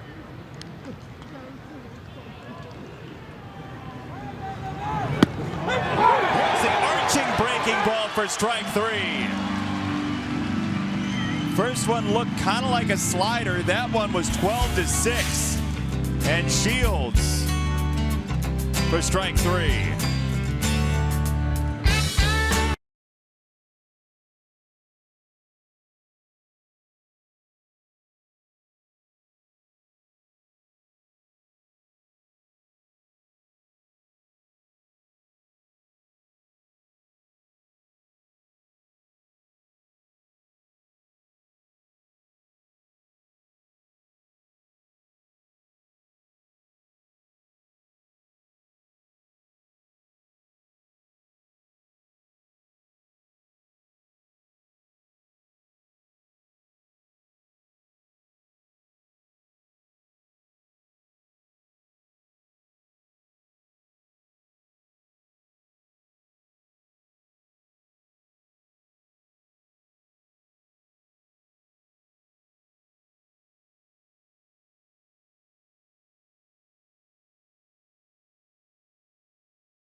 All season long on CSNChicago.com, presented by The Great Escape. Pools, patio furniture, hot tubs, and more. Escape your everyday. Shop The Great Escape. A new pitcher coming in the ball game. It is Ronald Herrera, who's with the Yankees for the 2nd time this year, appearing in his 2nd game. 2 innings of work, and as you can see, a 9-point ERA. So he's the 3rd of the Yankee pitchers. Joe Girardi brought in Chasen Shreve to get out of a bases loaded jam last inning and then removed him from the game. Shreve has been the most likely pitcher used by the Yankees so far in this series, as Narvaez leads it off against Herrera, who has been a starter in Double-A with Trenton this year. Down the left field line it goes, and a foul from Narvaez. Ronald Herrera with the Double-A Trenton Thunder has had magnificent numbers. I mean, just terrific. 56 innings, 34 hits, 7 earned runs, and a 1.13 ERA. You're liable to go 8-0 if you do that. You are. 173 average against. He's allowed no more than 2 earned runs in any start for the Double-A Thunder. First Yankee player in history to be born in 1995 or later. Called up at 22 years, 42 days. That might be the reason, or at least part of the reason. Herrera's numbers. Nice catch by a fan, by the way.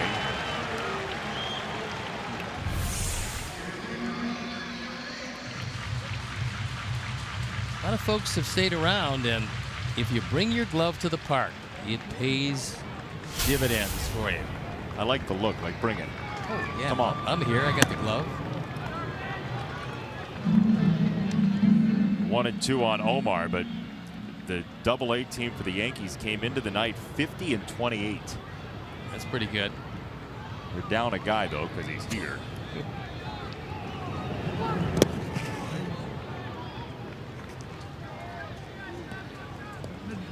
So you don't want to be in the Eastern League's Eastern Division because Trenton's 50-28. The other division leader is 39 and 35, and they are the Akron Rubber Ducks. They're usually loaded. Rubber Ducks? Rubber Ducks. Yeah. With what? Never.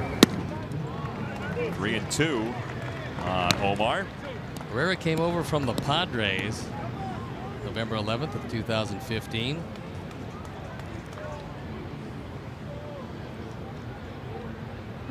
He was a very young player to be traded. Romine at first knocks it down and feeds Herrera for out number 1. And it is time now for our nightly quiz of Steve Stone on his own career. You're on quite the run, so let's see if you get it right again. Thanks. Who was the only right-handed Yankee to hit a home run off Steve in his time with the White Sox? Hal Lanier, Bucky Dent, Thurman Munson. What's your answer? Oh, I'm going to guess, and this is just a guess. I mean, you know, I have a 33% chance, 33.3 or so percent chance. I'm going to take Thurman Munson. How's that for you? You sound very sure of yourself. Well, I know he did hit a home run. I can still see it in the old ballpark. Hanging curveball, letter high, left field, first row, wind blown. Yeah, hardly got any of it. Right back off Herrera, and that is a Willie Garcia comebacker single with one down in the 6th. And that hit Herrera hard. So Joe Girardi is going to come out, and they're going to take a look at Herrera.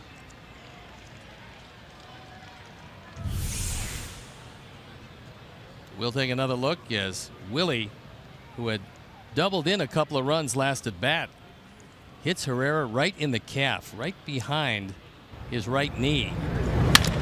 And this is something that's happening more and more in this era of baseball, and that is pitchers are getting hit because they're not facing the plate.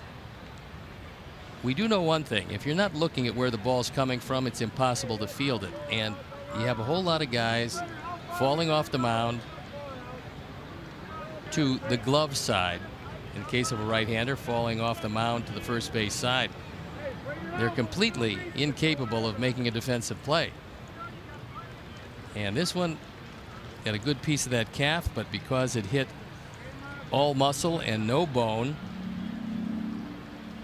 he should be able to keep on going, but he's going to be given a few warm-up pitches. We saw a similar thing happen to Chris Beck earlier on in this homestand for the Sox, and he ended up with a big old bruise on the back of his leg. And one of the things, I talked with Larry Rothschild about follow-throughs in this game as opposed to what they were, anywhere from 15 years ago and further back. And he said the biggest factor is guys are signed today because they can light up the radar gun, and you have a whole plethora of max effort pitchers. Guys that are throwing with everything they have, largely instead of really pitching, throwing a great deal. And if you fall off and you don't have a solid follow through, like guys who win a lot of gold gloves, and I'm talking about Mark Burley, Greg Maddux, Jim Cott, they all had a squared up follow through and were facing the hitter when the ball came back to them. I know it's a novel concept, but if you are facing the hitter, you have a chance to field it. And we're not seeing a lot of that in this particular era of the game. What gets us back there? As soon as they go away from max effort and start thinking about the follow-through and the fact that you're the 5th infielder when you release the baseball and how important it is to field your position. At the very least, out of self-interest, right? Yeah, it's self-interest, self-protection, and a number of other selves. But yes. Bill's self? And him also.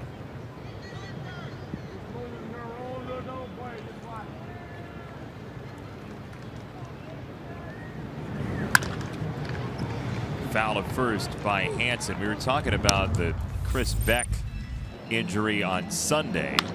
That was the left leg, but pinned him right there. Again, not facing the plate when you deliver the baseball because you want more velocity. It's carrying guys off the mound and they become defenseless. And you're going to make it through those shots to the legs, but we've seen a lot of pitchers get hit on the side of the head in the same position after they release the ball.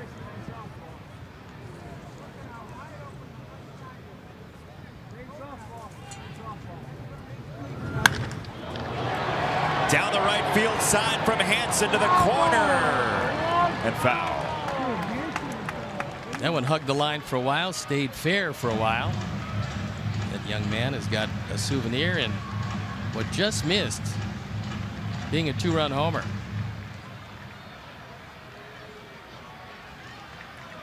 Superhero night at the ballpark. Yes, and the winner tonight is Late Man. What's his best power? Staying around as long as it takes, I guess. Boy, and that's what we'll be doing. Don't want to get in a fight with Late Man. It's a swing and a miss for strike 3, 2 down. If your superpower has "I guess" in it, it's probably not the greatest one.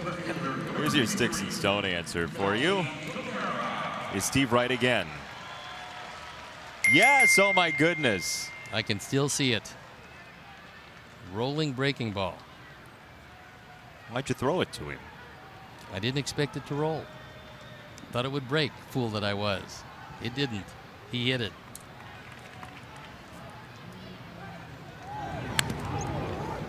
You've been using Twitter too much. That story could fit in 140 characters. I guess it could, yes. You were rain delay tweeting today. I know. You get sardonic during rain delay tweeting. That was fun. I'll have to try that again. Got a lot of likes. Didn't have any idea what likes were until today. 0-1. And that is outside, ball and a strike on Melky.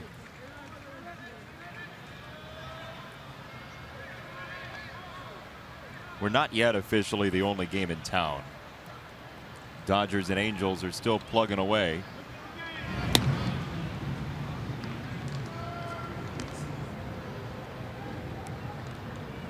There should be a rule for MLB TV where if you turn on the app and there's only one game going on, it automatically funnels you to the game that's going on.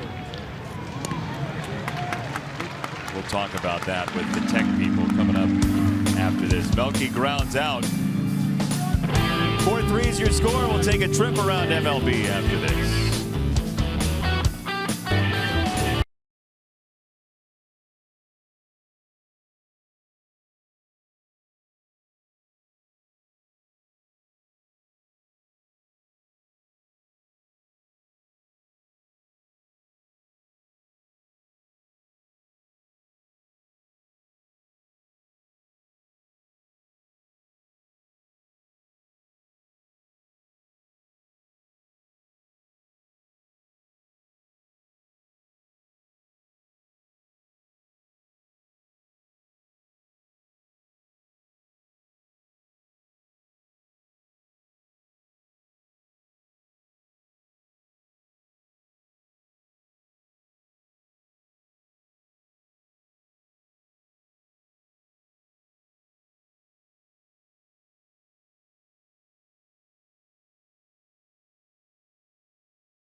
Fake newscast when Steve gave you the weather, but how about this catch from Mr. Schebler in right field against Stephen Vogt, just picked up by the Brewers trying to help out his new team, and Scott Schebler takes one away from him.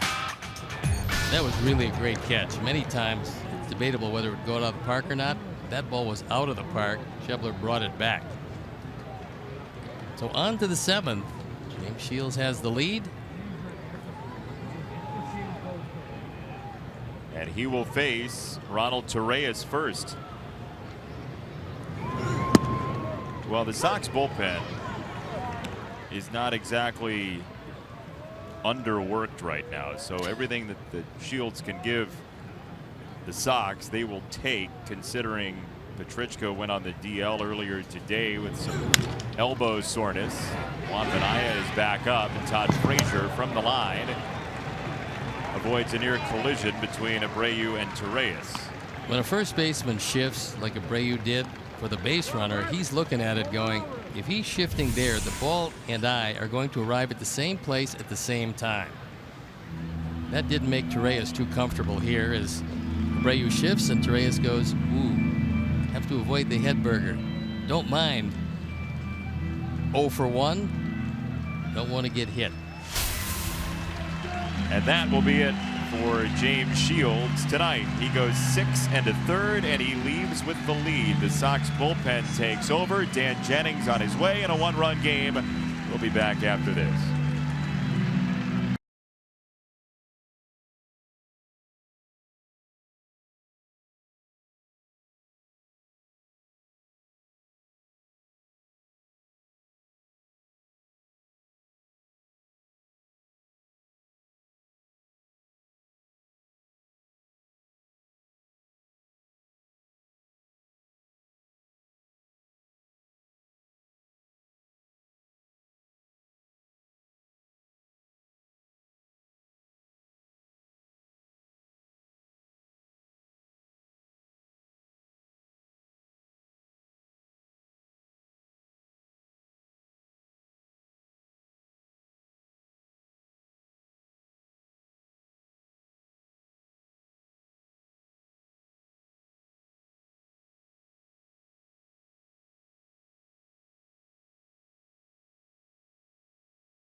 Track at Daytona one last time, Saturday only on NBC.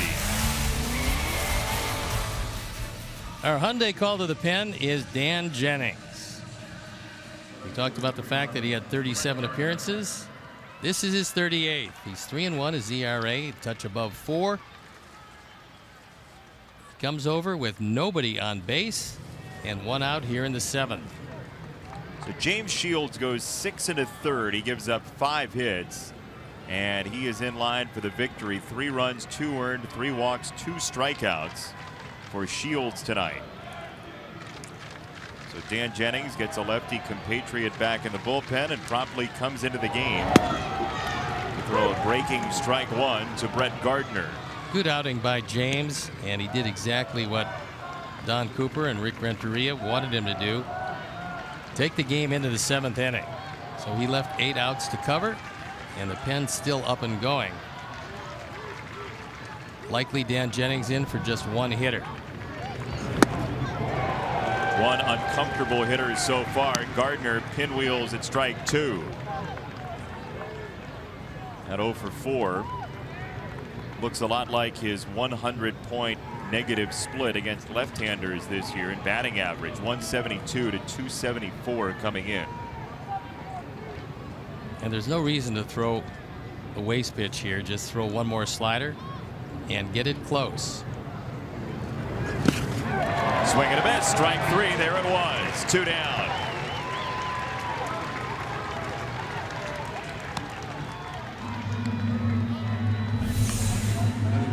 Another slider and an expansion of the zone. Gardner down on strikes. So it will be Jennings to walk Judge and take his chances with the left-hander Gregorius. By the way, swings pretty well at left-hand pitching. 340 for the year batting average wise for Didi Gregorius against left-handers. Walk number 9 for Aaron Judge. in the series. In the series. He had one opportunity to swing the bat tonight and almost hit it out of the ballpark.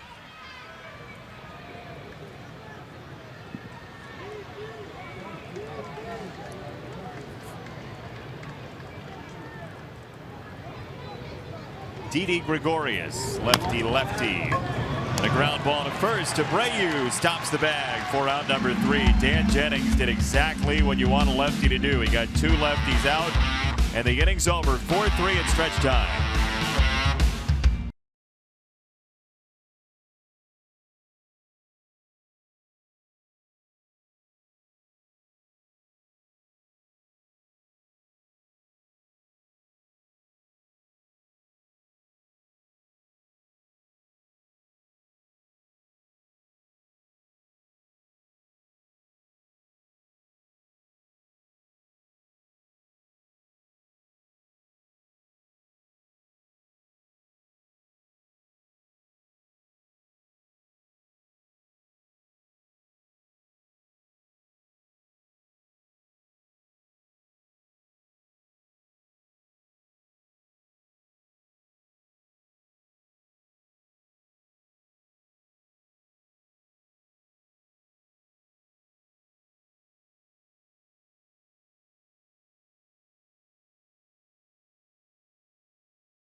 Bring the fun home.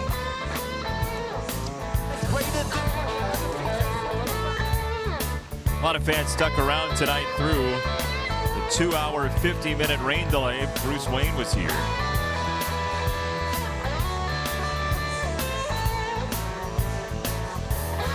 that Sandy and Danny at the end of Greece?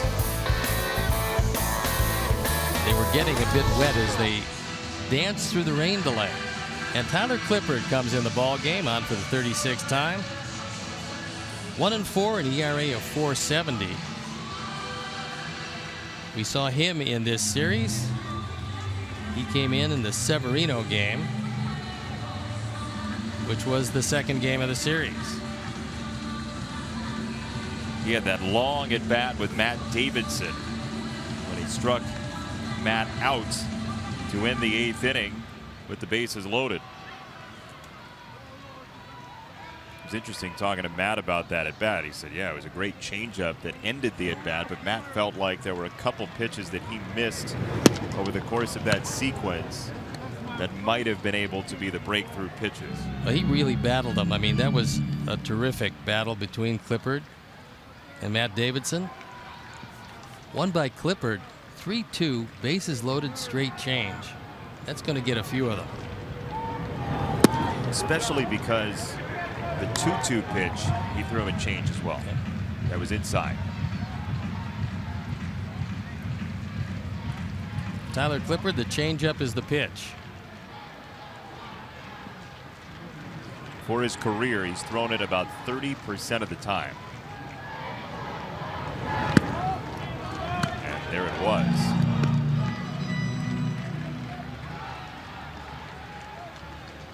Jose has weighted back very nicely on a couple of sliders, and it produced 2 doubles.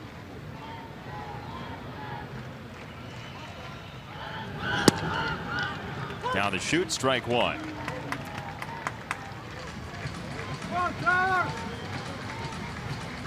Sox are trying to get the split of this series. The Yankees will win the season series after taking 2 of 3 at Yankee Stadium in April.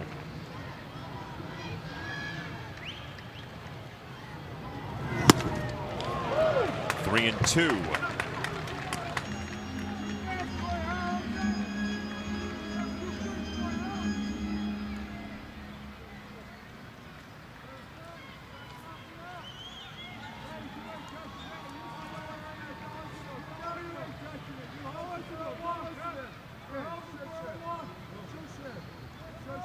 Payoff pitch. And he got him swinging upstairs for round number 1 as we take a look at the upcoming schedule for the Sox. The Yankees will head to Houston. Sox will stay home for 3 with the Rangers. Then to Oakland for 3. Off day after that. 3 in Colorado, and then the All-Star break.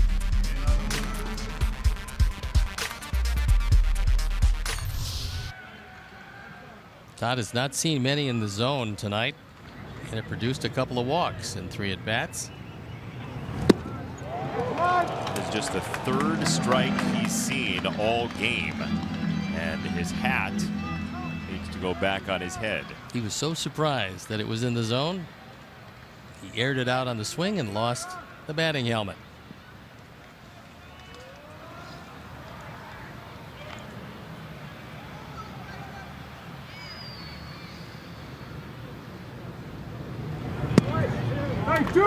Breaking ball strike, 0-2 from Clippard.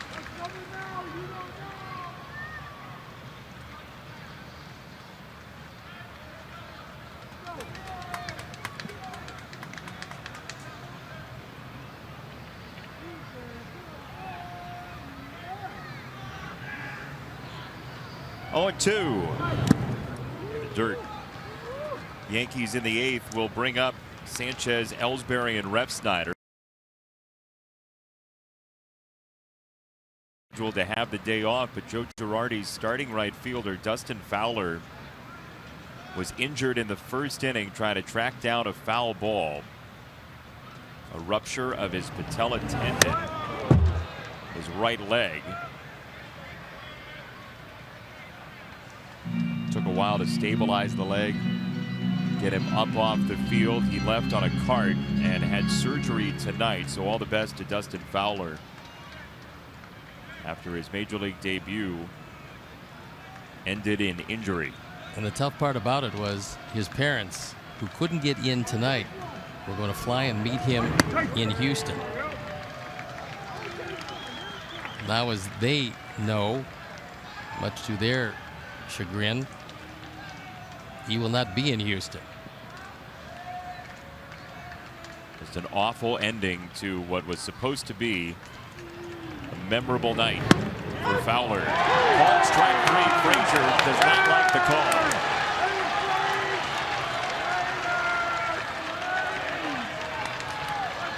Down and outside, says Todd. And credit John Lipka for giving him the opportunity at least to say his piece. Well, Gary Sanchez showed you that he thought it was down and outside by bringing it all the way back in the zone.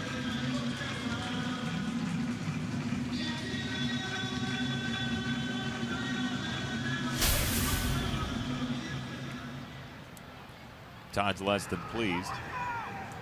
You can understand that. Yep.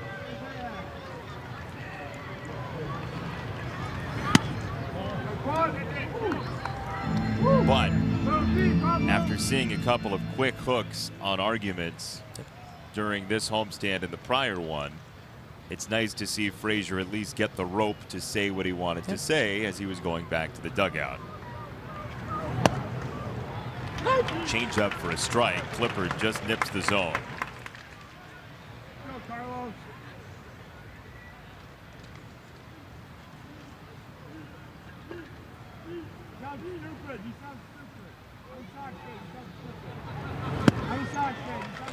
One and 2 on Sanchez.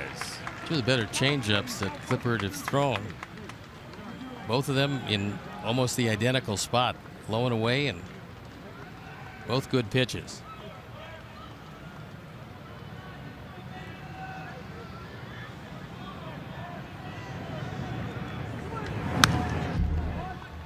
Ball was a little lower than I think Sanchez wanted it. He wanted a high fastball. He wanted to try to throw it by him upstairs, and Gomer staying alive, trying to make it a memorable birthday. He got robbed of a 2-base hit by Gardner last time up, but he has scored a couple of birthday runs.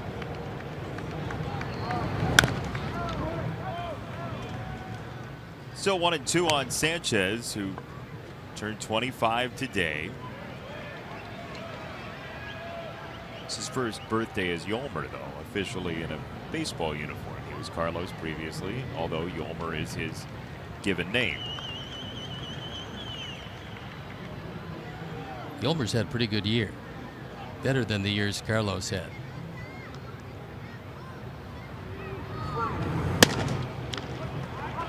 Two balls and two strikes from Tyler Clippard, who's gone full to the first two batters and struck them both out. So now 2-2 on Sanchez. Pitch number 7 coming here in the sequence. Called strike 3, and a good pitch from Tyler Clippard retires the side. He strikes them all out. 4-3 Sox after 7 tonight.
eClick is located in Chicagoland and is rated A+ by the Better Business Bureau. eClick Lending.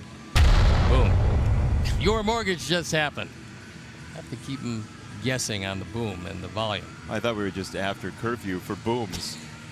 Close. As Anthony Swarzak comes in the game on for the 31st time, 3-2 is ERA, .288. 7 holds to his ledger. He inherits a 1-run lead and the middle of the order.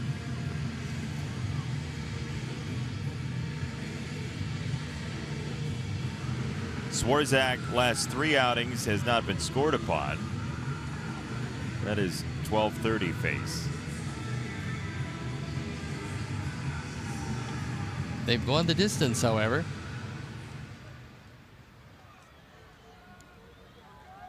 Gary Sanchez, who is 1 for 14 in the series. Sox have put it in his hands quite a bit after the walks of Judge. And the only time that he really hurt the Sox was with that 2-run double in the 8th inning 2 nights ago, and it ended up in a Sox win. So the Sox surmounted that Sanchez double.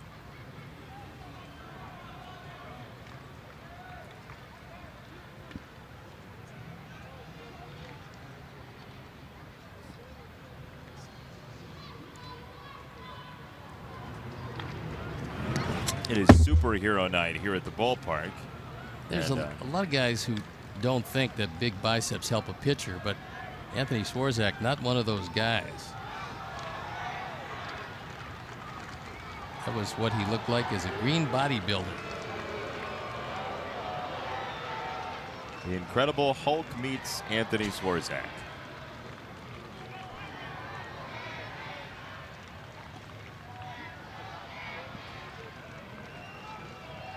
Ball and a strike on Sanchez.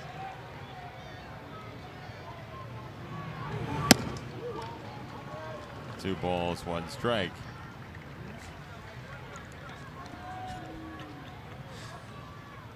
Just wondering who would win in a fight, Incredible Hulk or Late Man? Late man's, I mean, you get late man after 12:30 and he's agitated. Sanchez into center field with a base hit. Well, Gary Sanchez 1 for 14 in the series, but in the 8th inning of Game 4, he becomes late man. 1 on, nobody out for Ellsbury in the 8th. And now the question is, how did the Yankees play it? You wouldn't imagine they would bunt Ellsbury. That's not really their bag. Nope. He will be swinging away.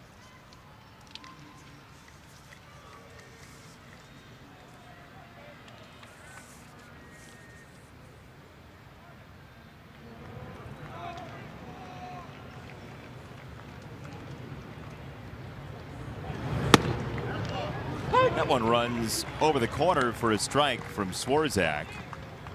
Ellsbury's speed these days not quite as good as it once was, and he's always had problems with Anthony Swarzak. He has grounded into just 3 double plays this year. It's in 148 at bats.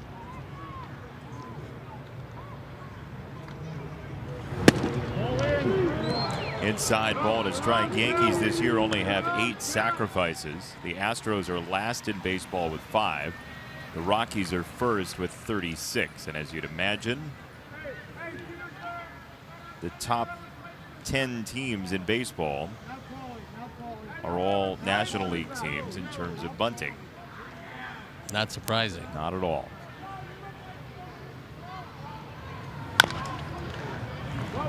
Pulled foul by Ellsbury. A ball and 2 strikes. David Robertson getting ready.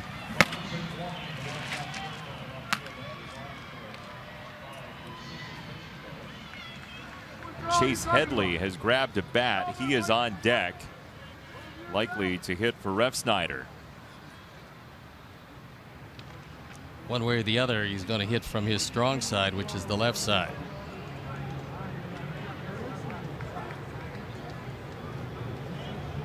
One and 2 from Swarzak. On the ground, Abreu picks it. Sanchez. Safe. Good job by Anthony getting over to first base, but couldn't locate the bag. And with Ellsbury's speed, he's not going to get doubled off here. It's a slow developing play. Jose does a nice job, and the return throw on what is the most difficult double play. The 3-6-1, because the pitcher has to race over to the bag, locate the bag, and at the same time watch where the throw is coming from. That time not able to get to the bag in time, and there is Chase Headley from his strong side.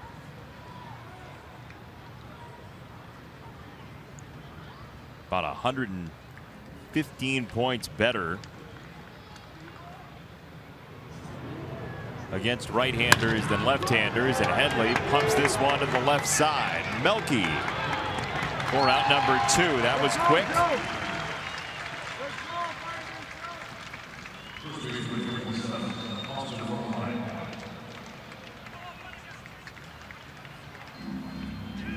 Tyler Webb throwing in the pen.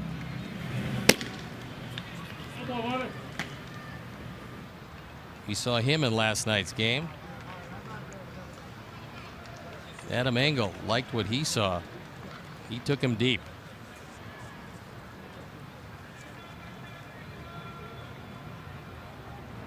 Ellsbury at first, 2 down for Romine.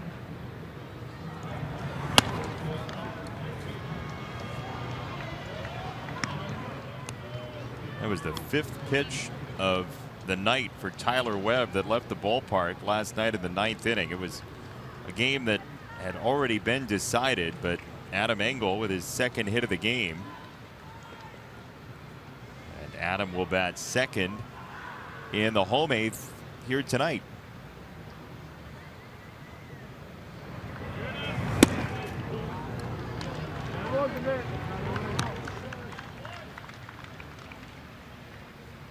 Two balls, no strikes from Swarzak. You mentioned Ellsbury's speed. You wouldn't imagine that you'd let him, or he would be thinking about running here with 2 down in the 8th inning, but you never know. I wouldn't on this pitch, but goes to 2-1. I'd certainly be thinking about it. There he goes. Ellsbury is there. Got a great break and not a good throw, and Ellsbury's in with his 9th stolen base. He's only been caught twice. He got just a great jump. In fact, he had about a 3-step jump before Anthony got rid of the ball, and no chance at all for Omar. We talked yesterday about the cumulative of the catcher's pop time and the pitcher to the plate, and there Narvaez didn't have much of a shot. Nope. So 2-1 on Romine. Tying run at second base. Down the right field side and out of play. 2 balls, 2 strikes.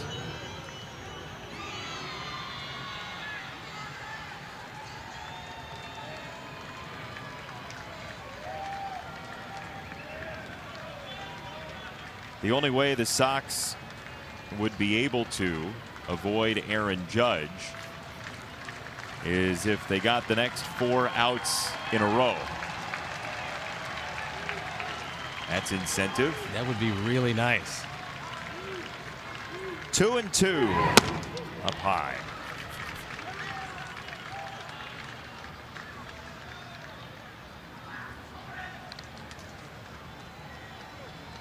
You'd have to figure if he doesn't get Romine, probably David Robertson on to face Wade. As you look at the big man, well, a couple of them. Chris Carter, the man to his right, he was just recalled.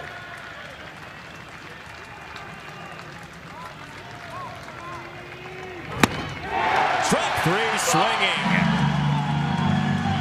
Swarzak buries Romine and the inning's over. Still 4-3, bottom 8 next.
Game.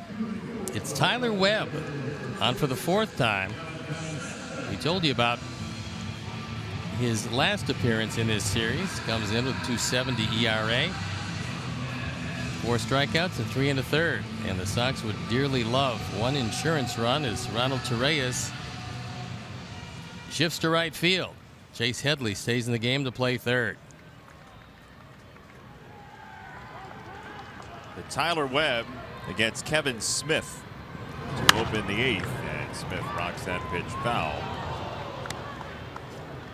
Webb, the Major League rookie. We've been saying that a lot about this Yankee team, which has gone young to mix in with some of the veterans like Ellsbury and Gardner and hold firm at the top of the American League East.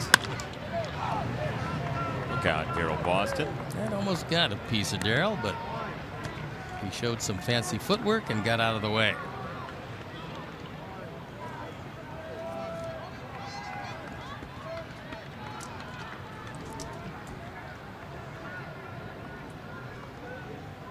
Matt Davidson got the day off today, so Kevin Smith in the DH spot.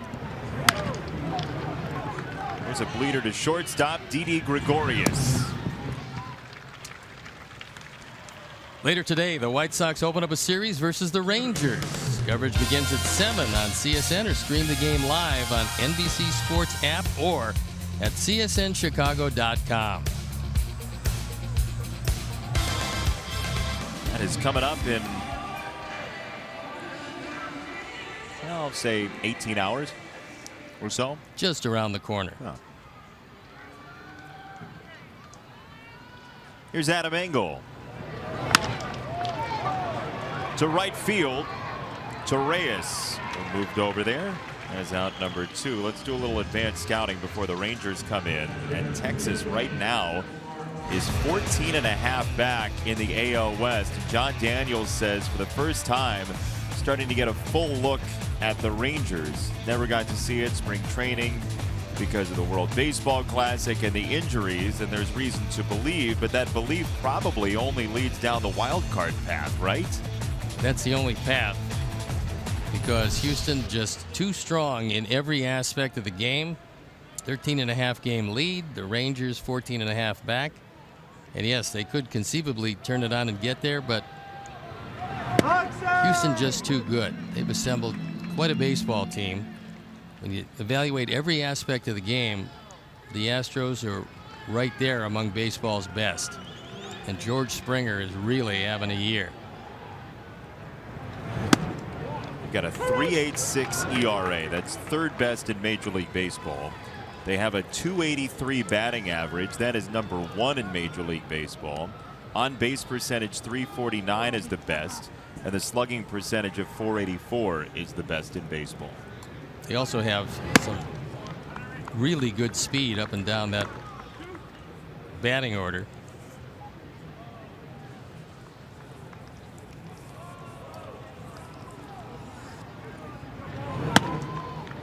Up high, 2-2 on Springer.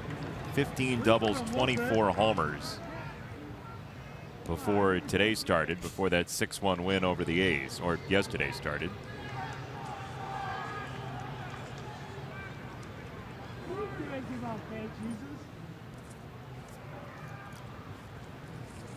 Two. That's there for strike 3. Good pitch. 8 in a row retired by Yankee pitchers. 4-3 Sox. After 8, David Robertson coming in.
Miller Time brought to you by Miller Lite. Here's our Miller moment, and it came in the 5th inning. And the only time Sox pitched to Aaron Judge, Melky kept it in the ballpark. A fine catch. And he takes a bow, and justifiably so, our Miller moment. And David Robertson comes in the game to try to nail it down against his former mates. 13th opportunity to save a ball game. There you look at the rest of the numbers. Last time we saw David, it was against Oakland. In a non-save situation, he gave up 1 run. And the incentive of a 1-2-3 inning is not only to keep the tying run off the base path, it's to not face Aaron Judge. Called low, 2-0.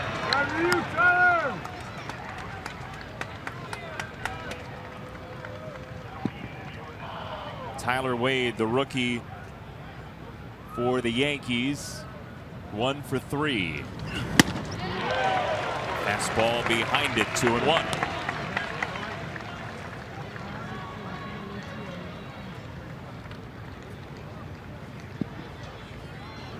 The anticipation of the 9th after a 2-hour, 50-minute rain delay. Wade lays off, 3-1.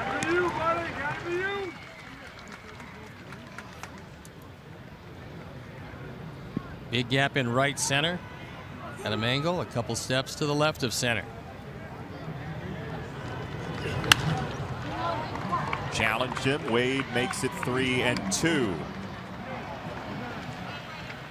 Tyler Wade is not the guy you want on the base path. He had 24 stolen bases with AAA Scranton Wilkes-Barre compared to 4 caught stealings.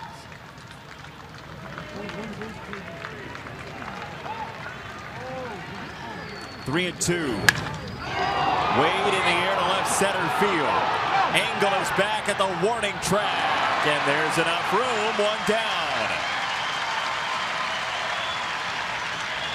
Wade's looked really good in this series. He swung the bat nicely that time. Fortunately, able to take it to the track and no further. He gets a fastball down about thigh high, inner third. Lifts a fly ball, but as he has been all night, Adam Engel right there to make the catch with about 5 feet to spare.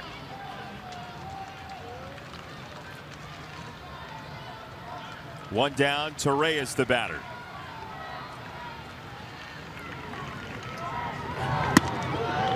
Ball 1. Fortunately, Ronald Torreyes did not take one for the club. He spun out of the way of that. Was a curveball, was inside. Unfortunately, it didn't hit him. Torreyes lines it hard. Engel is there. 2 down.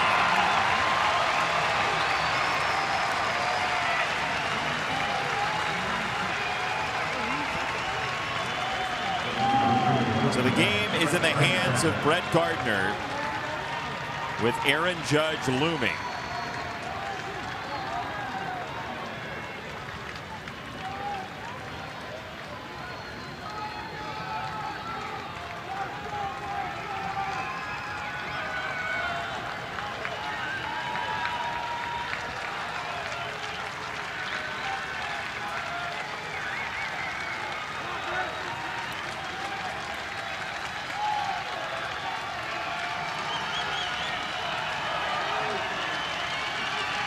Two down, Robertson and Gardner.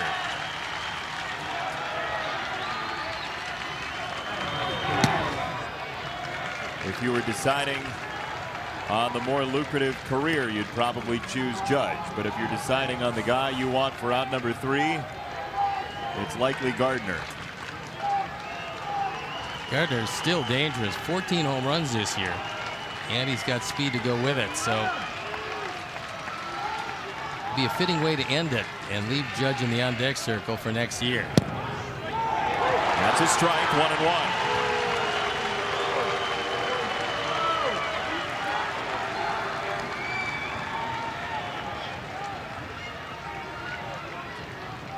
Gardner's shaking his head. I'm not sure exactly why. That ball had the whole plate. And it was thigh high, not knee high.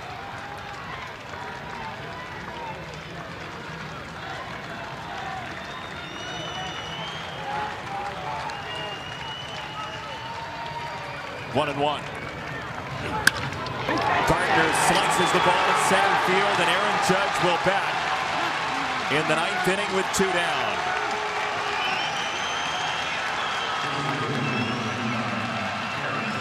So the most productive offensive player in baseball will hit with the game on the line. And will the Sox walk him is the question.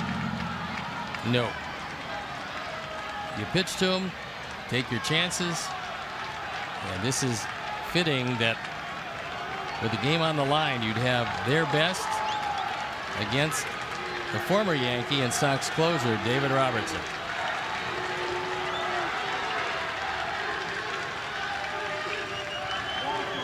You could make an argument to walk him. Yeah, but not a good one. I know he's the lead run, but he's the most productive guy and the most likely guy to homer in Major League Baseball. You pitch to him. Strike one.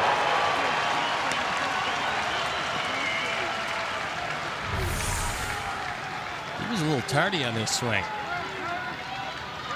But you can tell by that swing, he only has one intention, and it's not a bloop hit to right.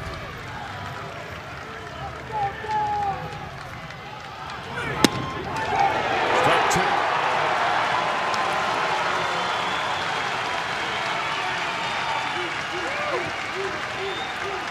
That may be the last fastball he sees for a while.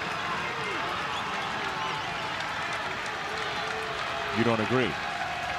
I know Robertson's best pitch is a curveball. Face-high fastball looks pretty good, but a curveball wipes him out if it's in a good spot.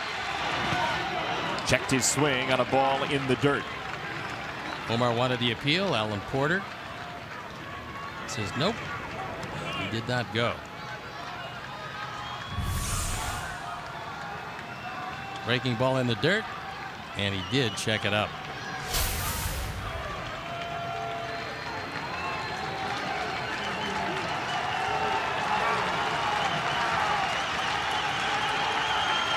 One and two, Robertson to Judge. Didn't go after it. 2 balls, 2 strikes.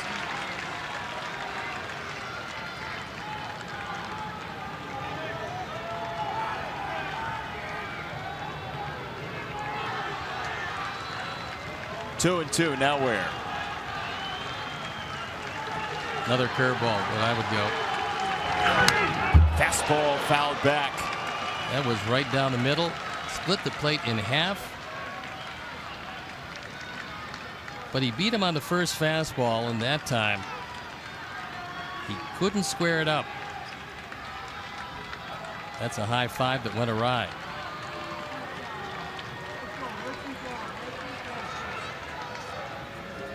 So Omar out to have a quick chat.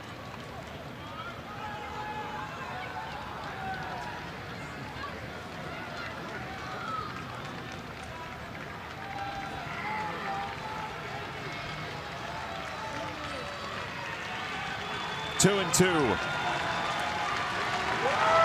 Gardner at first. 1-run game. Sox win. Judge strikes out. Robertson does it. That's the way it should end. Their best and our best. And David Robertson. Save number 12. James Shields with a good effort tonight. Sox tie the series at 2-2. And Texas in town. And we will see you tomorrow night. Just across